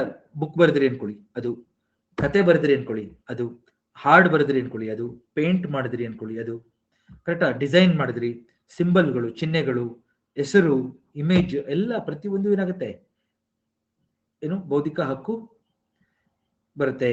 ನಾವು ಕಟ್ಕೊಳ್ಳಿ. ಸೊ ಇದು ಇಂಟೆಲೆಕ್ಚುಯಲ್ ಪ್ರಾಪರ್ಟಿ ರೈಟ್ಸ್ ಏನಿದೆ, ಸೊ ವೆರಿ ಇಂಪಾರ್ಟೆಂಟ್ ಸ್ನೇಹಿತರೆ. ಇವತ್ತಿನ ತರಗತಿಗಳಲ್ಲಿ ಏನಾಗುತ್ತೆ, ಇದು ತುಂಬಾ ಮುಖ್ಯ ಆಗುತ್ತೆ. ಇದ್ರ ಬಗ್ಗೆ ಕ್ವಶನ್ ಬಂದೇ ಬರುತ್ತೆ ಮೇನ್ಸ್ ಅಲ್ಲಿ, ಆಯ್ತಾ? ನಾವು ಕಟ್ಕೊಳ್ಳಿ. ಸೊ ಯಾವ್ಯಾವ ಅಂಶಗಳು ಬರುತ್ತೆ ಇದ್ರೆ, ಸೊ ಬೌದ್ಧಿಕ ಆಸ್ತಿ ಹಕ್ಕುಗಳಲ್ಲಿ ಬೌದ್ಧಿಕ ಆಸ್ತಿ ಮಾಲೀಕರು ಸ್ವಾಧೀನಪಡಿಸಿಕೊಂಡಿರುವ ಹಕ್ಕುಗಳಾಗಿವೆ, ಆಯ್ತಾ? ಬೌದ್ಧಿಕ ಆಸ್ತಿಯು ಆಸ್ತಿಯ ಒಂದು ವರ್ಗವಾಗಿದ್ದು, ಅದು ಮಾನವ ಬುದ್ಧಿಶಕ್ತಿ, ನೋಡಿ ಇದು ಬುದ್ಧಿಶಕ್ತಿ, ಕರೆಕ್ಟಾ. ಅಮೂರ್ತ ಅಂದ್ರೇನು? ಇಂಟ್ಯಾಂಜಿಬಲ್, ಅಂದ್ರೆ ಬೆಲೆ ಕಟ್ಟಕ್ಕಾಗದಂತ ಸೃಷ್ಟಿಗಳು ಅದಾಗಿರುತ್ತೆ. ಯಾವ್ದಾಗಿರ್ಬೋದು? ಆವಿಷ್ಕಾರಗಳು, ಸಾಹಿತ್ಯ, ಕಲಾತ್ಮಕ ಕೃತಿಗಳು, ವಿನ್ಯಾಸಗಳು, ಚಿಹ್ನೆಗಳು, ವಾಣಿಜ್ಯದಲ್ಲಿ ಬಳಸಲಾಗುವಂತ ಹೆಸರು ಮತ್ತು ಚಿತ್ರಗಳು, ಕರೆಕ್ಟಾ. ಇವಾಗ ಯಾರ್ದೊಂದು ಟ್ರೇಡ್ ಮಾರ್ಕ್, ಸಿಂಬಲ್ ಅವೆಲ್ಲ ಇರುತ್ತೆ. GI ಕೇಳಿದ್ರೆ ಎಲ್ಲ ಜನ ಕೇಳಿದ್ರೆ, GI ಜಾಗ್ರಫಿಕ್ ಇಂಡಿಕೇಶನ್ ಅದು ಬರುತ್ತೆ. ಇದಕ್ಕೆ ಗೊತ್ತಾಗ್ತದೆ ನಾನು ಎಲ್ಲಿಗೆ ಹೋಗ್ತಾ ಇದ್ದೀನಿ ಅಂತ.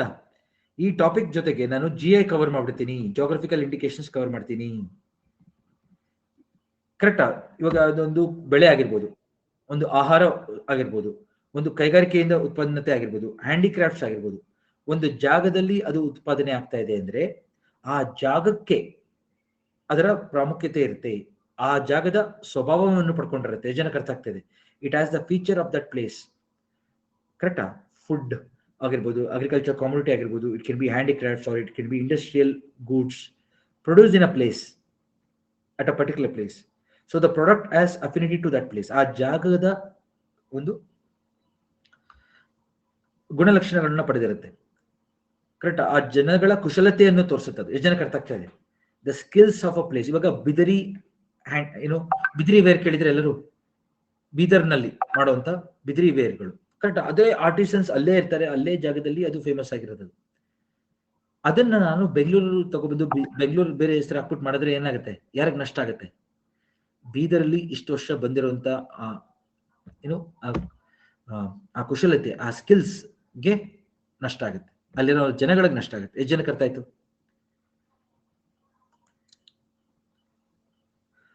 ಈಗ ಗೌರ್ಮೆಂಟ್ ತೆಗಿಯಕ್ಕಾಗಲ್ಲ, ಅದು ಗೌರ್ಮೆಂಟ್ ಅಂಡರ್ ಬರ್ತಾ ಇದೆ, ಕರೆಕ್ಟಾ. ಹೌದು ಸತೀಶ್, ಎಲ್ಲ ಬರುತ್ತೆ. ಧಾರವಾಡ ಪೇಡ ಆಗಿರ್ಬೋದು, ಕರೆಕ್ಟ್ ತಾನೆ. ಎಲ್ಲದಕ್ಕೂ ಇವಾಗ ಜಾಗ್ರಫಿಕಲ್ ಇಂಡಿಕೇಶನ್ಸ್ ಇದೆ. ಇವಾಗ ಕರ್ನಾಟಕದಲ್ಲಿ 48 ಆಗಿದೆ ಈಗ, ಹೌದಾ? 48 GIs ಆಗಿದೆ ಕರ್ನಾಟಕದಲ್ಲಿ. ಈಗ ಹೆಚ್ಚಾಗಿದ್ರೆ ಪ್ಲೀಸ್ ಆಡ್ ಮಾಡ್ಕೊಳ್ಳಿ, ಅದನ್ನೆಲ್ಲ ನಾನು ಇವಾಗ ಲಿಸ್ಟ್ ಕೊಡ್ತೀನಿ ನಿಮಗೆ.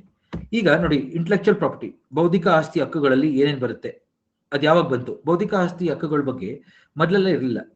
1883 ನಲ್ಲಿ ಪ್ಯಾರಿಸ್ ಕನ್ವೆನ್ಷನ್ ನಲ್ಲಿ ಮೊದಲು ಬಾರಿಗೆ ಕೈಗಾರಿಕೆಗಳಲ್ಲಿ ಬಳಸಲಾಗುವಂತ ಟ್ರೇಡ್ ಸೀಕ್ರೆಟ್ಸ್, ಕರೆಕ್ಟ್, ಇನ್ವೆನ್ಷನ್ಸ್, ಪೇಟೆಂಟ್ಸ್ಗಳು ಬಂತು ಫಸ್ಟ್.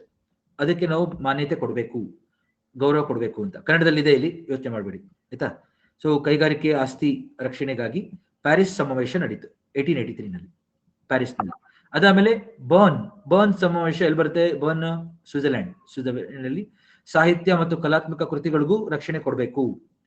ಇವಾಗ ನಾನು ಪುಸ್ತಕ ಬರ್ತಿದ್ದೀನಿ, ನನ್ನ ಪುಸ್ತಕದ ಕವರ್ ಮತ್ತು ಅದರೊಳಗಿರೋಂಥ ಡೇಟಾ ಇನ್ನೊಬ್ರು ತಗೊಂಡು ಬರ್ಕೊಂಡ್ರೆ ಏನಾಗುತ್ತೆ? ಯಾರಿಗೆ ನಷ್ಟ? ನನಗೆ. ಗೊತ್ತಲ್ಲ, ಬರ್ನ್ ಸಮಾವೇಶದಲ್ಲಿ ಅವರು ಕಲಾತ್ಮಕ ಕೃತಿಗಳು ಮತ್ತು ಅದರ ರಕ್ಷಣೆಗಾಗಿ ಬರ್ನ್ ಸಮಾವೇಶದಲ್ಲಿ 1886ಕ್ಕೆ ಮಾನ್ಯತೆ ಕೊಡಲಾಯಿತು. ಗೊತ್ತಾಯ್ತಲ್ಲ ಎಲ್ಲರಿಗೂ? ಎರಡು ಕನ್ವೆನ್ಷನ್ಗಳನ್ನ ನೆನಪಿಟ್ಕೊಳ್ಳಿ, ಪ್ಯಾರಿಸ್ ಮತ್ತು ಬರ್ನ್. ಇದು ಅದಾದ್ಮೇಲೆ ವಿಶ್ವಸಂಸ್ಥೆಯವರು ವರ್ಲ್ಡ್ ಇಂಟೆಲೆಕ್ಚುಯಲ್ ಪ್ರಾಪರ್ಟಿ ಆರ್ಗನೈಸೇಷನ್, ಗೊತ್ತಾಯ್ತಲ್ಲ, ವರ್ಲ್ಡ್ ಇಂಟೆಲೆಕ್ಚುಯಲ್ ಪ್ರಾಪರ್ಟಿ ಅಂದ್ರೆ ವಿಶ್ವ ಬೌದ್ಧಿಕ ಆಸ್ತಿ ಸಂಸ್ಥೆ, ವಿಶ್ವ ಬೌದ್ಧಿಕ ಆಸ್ತಿ ಸಂಸ್ಥೆ, ಇದನ್ನ ಜಿನಿವಾದಲ್ಲಿ ಸ್ಥಾಪನೆ ಮಾಡ್ತಾರೆ. ಗೊತ್ತಾಯ್ತಲ್ಲ, ಜಿನಿವಾದಲ್ಲಿ ಸ್ಥಾಪನೆ ಆಗಿದೆ. ಸೊ ವಿಶ್ವಸಂಸ್ಥೆಯ ಮಾನವ ಹಕ್ಕು ಡಿಕ್ಲರೇಷನ್ ನಲ್ಲಿ ಆರ್ಟಿಕಲ್ 27ರಲ್ಲಿ ಬರುತ್ತಿದೆ. ಆರ್ಟಿಕಲ್ 27ರ ಮಾನವ ಹಕ್ಕು ನಲ್ಲಿ IPR ಬಗ್ಗೆ ಸೂಚನೆ ಕೊಡಲಾಗಿದೆ. ಇದನ್ನ ಕೇಳ್ತಾರೆ ಎಕ್ಸಾಮ್ ಅಲ್ಲಿ, ಆಯ್ತಾ? ನೆನಪಿಟ್ಕೊಳ್ಳಿ ಇದನ್ನ. ಈ ತರ ಕ್ವಶನ್ ಸ್ಟೇಟ್ಮೆಂಟ್ ಬಂದ್ಬಿಡುತ್ತೆ, ಅವಾಗ ನೀವು ಅಲ್ಲಿ ಸೇರ್ಕೋತೀರ, ಆಯ್ತಾ?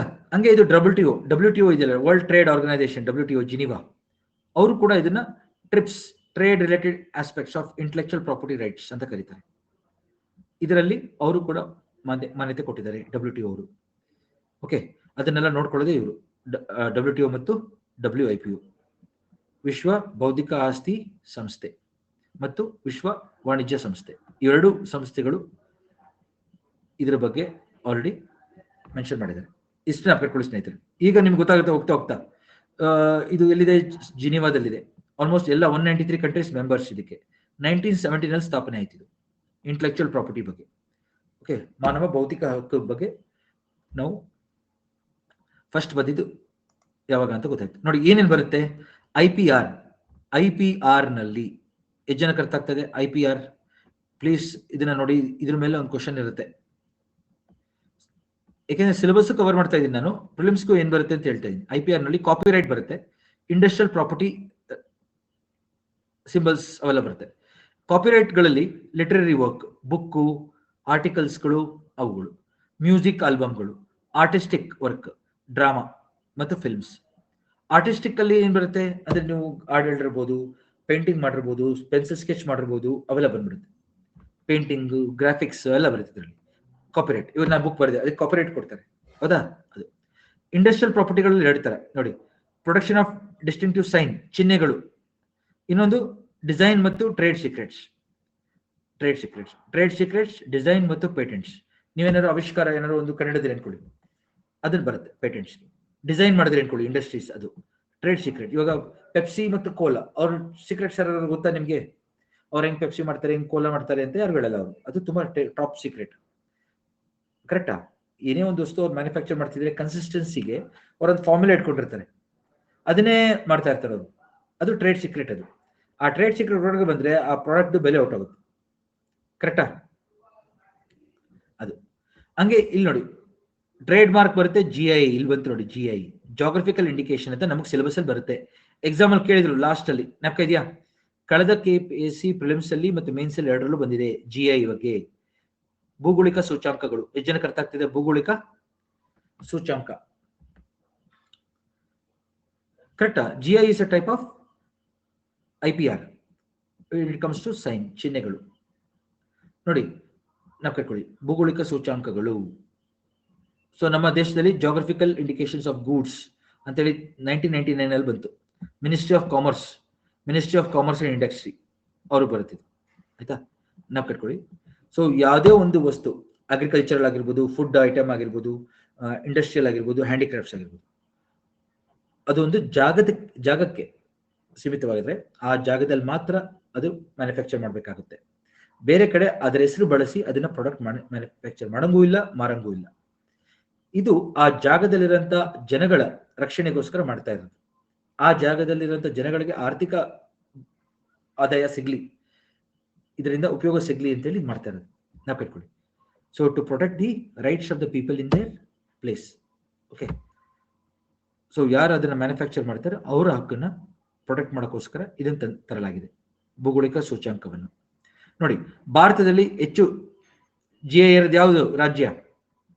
ಅತಿ ಹೆಚ್ಚು ಇರೋದು ಉತ್ತರ ಪ್ರದೇಶ್, UP ಇಲಾಖೆ ನೋಡಿ, ಅತಿ ಹೆಚ್ಚು ಇರೋದು ಉತ್ತರ ಪ್ರದೇಶ್. ಉತ್ತರ ಪ್ರದೇಶನಲ್ಲಿ ಹತ್ತತ್ರ 75 ಇದೆ.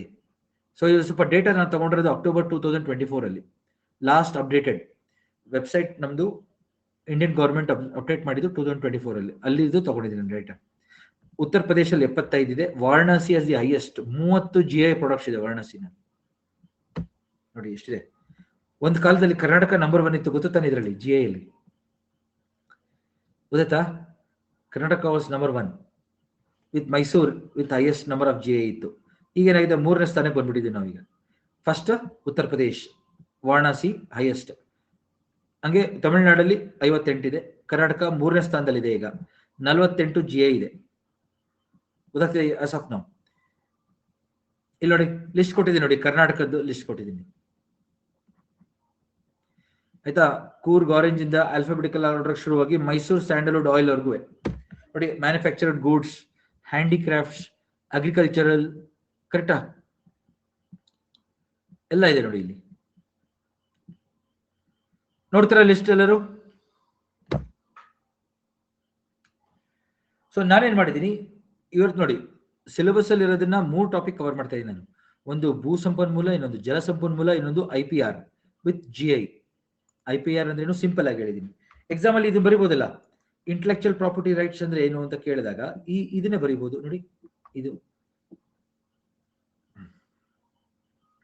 ಯಾಕೆಂದ್ರೆ ಆನ್ಲೈನ್ ಸಿಗಲ್ಲ, ಇದು ನಾನು ಬುಕ್ ಇಂದ ತೆಗ್ದಿರೋದು ನಾನು ಇದನ್ನ, ಅದಕ್ಕೆ ನಾನು ಫೋಟೋ ಹಾಕಿದ್ದೀನಿ ಕಾಪಿರೈಟ್ ಇರ್ಲಿ ಅಂತ. ಗೊತ್ತಾಯ್ತಲ್ಲ? ಇವಾಗ ಎಷ್ಟೋ ಸತಿ ನಾವು ಬಳಸ್ತಾ ಇದನ್ನ ಬೇರೆಯವ್ರು ಬಳಸ್ತಾ ಇದ್ರೆ ಏನಾಗುತ್ತೆ, ನನಗೆ ನಷ್ಟ ಆಗುತ್ತೆ. ಕರೆಕ್ಟಾ? ಆತರ ಅರ್ಥ ಆಯ್ತಾ ಸ್ನೇಹಿತರೆ ಎಲ್ಲರಿಗೂ? IPR ಎಕ್ಸಾಂಪಲ್ ಬಂದೇ ಬರುತ್ತೆ, GI ಬಂದೇ ಬರುತ್ತೆ, ನೀವು ನಾಪಿಕೊಳ್ಳಿ. ಇವಾಗ ತಿರುಪತಿ ಲಡ್ಡು ಆಗಿರ್ಬೋದು, ಮೈಸೂರು ಸ್ಯಾಂಡಲ್ ಸೋಪ್ ಆಗಿರ್ಬೋದು, ಇವೆಲ್ಲ ಏನು GI. ಭೌಗೋಳಿಕ ಸೂಚಂಕ. ಸರಿನಾ? ಸೊ ಇವತ್ತಿನ ತರಗತಿಯಲ್ಲಿ ನಾವು 3 ಟಾಪಿಕ್ ಕವರ್ ಮಾಡಿದೀವಿ. ನಾವು ಮುಂದಿನ ತರಗತಿಯಲ್ಲಿ ನಾನು ಖನಿಜಗಳು ಮತ್ತು ಕೃಷಿ, ಅಗ್ರಿಕಲ್ಚರ್ ಮತ್ತು ಸಾರಿಗೆ ಇದನ್ನು ತಗೋತಾ ಇದ್ದೀನಿ. ಇಷ್ಟು ನಮಗೆ ಪ್ರಿಲಿಮ್ಸ್ಗೆ ಹೆಲ್ಪ್ ಆಗುತ್ತೆ. ಗೊತ್ತಾಯ್ತಲ್ಲ ಎಲ್ಲರಿಗೂ? ನಾನು ಅದು ಆಲ್ಮೋಸ್ಟ್ ಎಲ್ಲ ಪ್ರಿಲಿಮ್ಸ್ಗೆ ರಿಲೇಟೆಡ್ ಟಾಪಿಕ್ಸ್ಗಳನ್ನ ಕವರ್ ಮಾಡ್ಬಿಡ್ತೀನಿ, ಯಾವ್ದು ಇಂಪಾರ್ಟೆಂಟ್ ಇದೆ ಅಂತ. ಆಮೇಲೆ ಮೇನ್ಸ್ಗೆ ನಾವು ಕಂಟಿನ್ಯೂ ಮಾಡ್ಬೋದಲ್ಲ, ಪ್ರಿಲಿಮ್ಸ್ ಆದ್ಮೇಲೆ ಕೆಲವು ತರಗತಿಗಳನ್ನ ನಾವು ಆಮೇಲೆ ತಗೊಳ್ಬಹುದು. ನಮ್ಗೇನು ಆ ಥರ ಏನು ಅಡಚಣೆಗಳಿಲ್ಲ, ಇಷ್ಟೇ ಮಾಡಬೇಕು ಅಂತ. ಹೌದಾ? ಸರಿ ಅಲ್ವಾ? So please prepare for prelims. ಎಲ್ಲ ಸಬ್ಜೆಕ್ಟ್ಸ್ ಓದ್ಕೊಳ್ಳಿ, ನಮ್ದನ್ನೆಲ್ಲ ಓದಿ ರಿವೈಸ್ ಆಗಿ. ನಾನು ಕರೆಂಟ್ ಅಫೇರ್ಸ್ ಕೂಡ ಮಾಡ್ಕೊಡ್ತೀನಿ. ಜಾಗ್ರಫಿ ಇಂಪಾರ್ಟೆಂಟ್ ಕರೆಂಟ್ ಅಫೇರ್ಸ್ ಅಲ್ಲಿ ನಾನೇ ಒಂದು ರೆಡಿ ಮಾಡ್ತಾ ಇದ್ದೀನಿ, ಅದನ್ನೆಲ್ಲ ರೆಡಿ ಮಾಡಿ I will cover around 4-5 classes ಮಾಡ್ತೀನಿ ನಿಮ್ ಪ್ರಿಲಿಮ್ಸ್ಗಿಂತ ಮುಂಚೆ. ಹಂಗೆ ಪೊಲಿಟಿ ಅವರು ಕೂಡ ಸ್ಪೆಷಲ್ ಕ್ಲಾಸ್ ತಗೋತಾ ಇದ್ದಾರೆ, ಗೊತ್ತಾಯ್ತಲ್ಲ? ಶಾಸ್ತ್ರದಲ್ಲಿ ದಯವಿಟ್ಟು ಸೀರಿಯಸ್ ಆಗಿ ಓದಿ. ಓಕೆ ಸ್ನೇಹಿತರೆ, will stop now. Okay, will continue in the next class. Thank you. Nandini ಅವರೇ, ನಾನು ಈ ಯಾವುದನ್ನ ರಿವೈಸ್ ಮಾಡಿಸ್ಲಿ ಹೇಳಿ, ಯೋಚನೆ ಮಾಡಿ. ಕರೆಂಟ್ ಅಫೇರ್ಸ್ ಮಾಡ್ತೀನಿ, ಆದ್ರೆ ಇದನ್ನ ರಿವೈಸ್ ಮಾಡ್ಸೋಕೆ ಅಂತ ಹೋದ್ರೆ ಎಷ್ಟು ಕ್ಲಾಸ್ಗಳನ್ನ ನಾನು ಒಂದೇ ಕಡೆ ತರಕ್ಕಾಗಲ್ಲ. ಇವಾಗೆಲ್ಲ ಇಂಪಾರ್ಟೆಂಟ್ ಅಂತ ಹೇಳ್ತಾ ಇದೀನಲ್ಲ ನಾನು. ಇವಾಗ ನಾನು ಯಾವ್ದು ಇಂಪಾರ್ಟೆಂಟ್ ಅಂತ ಹೇಳ್ದೆ ಅದು ಯಾವ್ದು ಬರಲಿಲ್ಲ ಅಂದ್ರೆ ಏನಾಗುತ್ತೆ ಹೇಳಿ, ಯೋಚನೆ ಮಾಡಿ. ಸೊ ಕರೆಂಟ್ ಅಫೇರ್ಸ್ ಮಾಡೋದು ಜಾಣ್ತನ. ನೀವೇನ್ ಮಾಡ್ಬೇಕು, ಎಲ್ಲಾ ಕ್ಲಾಸಸ್ ಅಟೆಂಡ್ ಆಗಿ, ಎಲ್ಲಾನು ರಿವೈಸ್ ಮಾಡ್ತಾ ಹೋಗಿ. ಇವಾಗ ನೋಟ್ಸ್ ಬರ್ಕೊಂಡಿದ್ದೀರಾ, ನೋಟ್ಸ್ ಓದಿದ್ದೀರಾ, ಎಲ್ಲಾನು ನೋಟ್ಸ್ ನೋಡ್ಕೊಂಡು PDF ನೋಡ್ಕೊಂಡು ರಿವೈಸ್ ಮಾಡಿ. ಕರೆಂಟ್ ಅಫೇರ್ಸ್ ಮಾಡ್ತೀನೋ ಅದು ಇಂಪಾರ್ಟೆಂಟ್, ಸರಿನಾ? So class important, current affairs important. So ಆ ತರ ಆದಾಗ ನಮ್ದು ಚಾನ್ಸಸ್ ಜಾಸ್ತಿ ಎಕ್ಸಾಮ್ ಅಲ್ಲಿ ಬರೋದು, ಗೊತ್ತಲ್ಲ? ಇವಾಗ ಎಷ್ಟೊಂದು ಜನ ಏನ್ ಮಾಡ್ತಾರೆ, ಒಂದು 15 ದಿವಸ ಲಾಸ್ಟ್ ಏನೋ ಮಾಡ್ಬಿಡ್ತೀವಿ ಅಂತ ಕರೀತಾರೆ, ಅದ್ರಲ್ಲಿ ಏನು ಕವರ್ ಆಗಲ್ಲ. ಹಾ, ಇವಾಗ ನೋಡಿ PDOದಲ್ಲಿ ನಾವು ಮಾಡಿರೋದೆಲ್ಲ ಕವರ್ ಆಗಿದೆ ಆತರ. ಆದ್ರೆ ಸಿಸ್ಟಮ್ಯಾಟಿಕ್ ಆಗಿ ಬರ್ಬೇಕಲ್ಲ ಪೇಪರ್ ಅಲ್ಲಿ. ಇವಾಗ ಅಕ್ಷಾಂಶ ರೇಖಾಂಶ ನಾನು ಇದ್ರಲ್ಲಿ ಕವರ್ ಮಾಡಿರಲಿಲ್ಲ, ಯಾಕೆಂದ್ರೆ ಮೇನ್ಸ್ ಶುರು ಮಾಡಿದ್ವಿ ನಾವು, ಜ್ಞಾಪಕ ಇದೆಯಾ? ಅದನ್ನ ಕವರ್ ಮಾಡ್ಬಿಡ್ತೀನಿ ನಾನು. ಅಕ್ಷಾಂಶ ರೇಖಾಂಶ ಹಾಕ್ತೀನಿ, ಟೈಮ್ ಝೋನ್ಸ್ ಎಲ್ಲ ಇನ್ನೊಂದ್ಸತಿ ಹೇಳ್ಕೊಟ್ಬಿಡ್ತೀನಿ ಎಲ್ಲರಿಗೂ ಸ್ಟಾರ್ಟಿಂಗ್ ಕ್ಲಾಸ್, ಅವಾಗೆಲ್ಲ ಕವರ್ ಆಗುತ್ತೆ. ಓಕೆ, ಥ್ಯಾಂಕ್ ಯು ಸ್ನೇಹಿತರೆ ಎಲ್ಲರಿಗೂ ಇವತ್ತಿನ ತರಗತಿಗೆ ಬಂದಿದ್ದಕ್ಕೆ. ದಯವಿಟ್ಟು ಓದಿ ಚೆನ್ನಾಗಿ. ನಾನು ಆದಷ್ಟು ಎಲ್ಲ ತರಗತಿಗಳನ್ನ ಮಾಡೋದ್ರಿಂದ ನಿಮಗೆ ಸುಲಭ ಆಗುತ್ತೆ. ನಿಮ್ಮ ಸ್ನೇಹಿತರಿಗೆ ಹೇಳಿ ದಯವಿಟ್ಟು ನಮ್ಮ ತರಗತಿಗಳನ್ನ ತಗೊಳ್ಳಿಕ್ಕೆ, ಆಯ್ತಾ? ಹೆಚ್ಚಿನ ಸಂಖ್ಯೆಯಲ್ಲಿ ಅವ್ರು ಬರೋದ್ರಿಂದ ನಮಗೂ ಸ್ವಲ್ಪ ಪ್ರೋತ್ಸಾಹ ಸಿಗುತ್ತೆ, ಆಯ್ತಾ? Thank you. ಈಗ ಟೈಮ್ ತುಂಬಾ ಕ್ರೂಷಿಯಲ್ ಇದೆ, ಡೋಂಟ್ ವೇಸ್ಟ್ ಟೈಮ್, ಆಯ್ತಾ? ದಯವಿಟ್ಟು ಸೀರಿಯಸ್ ಆಗಿ ಓದಿ. Thank you all, thank you, thank you. Good night, good night, good night.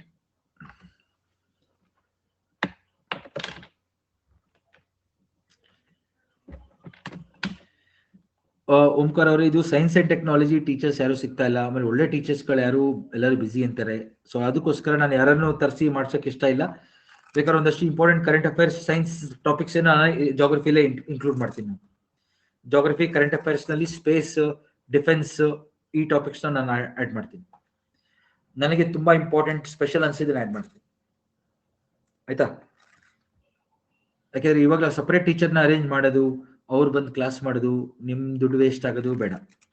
ಯಾಕೆಂದ್ರೆ ಅದು 15 ದಿನದಲ್ಲಿ ಏನು ಮಾಡೋಕ್ಕಾಗಲ್ಲ, ಗೊತ್ತಾನೆ ಎಲ್ಲರಿಗೂ. ಕೊನೆ ಮೂಮೆಂಟ್ ಅಲ್ಲಿ ನಾವು ಏನೇ ಗಡಿಬಿಡಿಗೆ ಮಾಡಿಸಿದ್ರು ಸೊ ನಿಮ್ಗೂ ಟೈಮ್ ವೇಸ್ಟ್, ದುಡ್ಡು ವೇಸ್ಟ್. ನಂಗೆ ಅದ್ ಮಾಡಕ್ಕೆ ಇಷ್ಟ ಇಲ್ಲ. Okay, thank you. Will continue with whatever we have.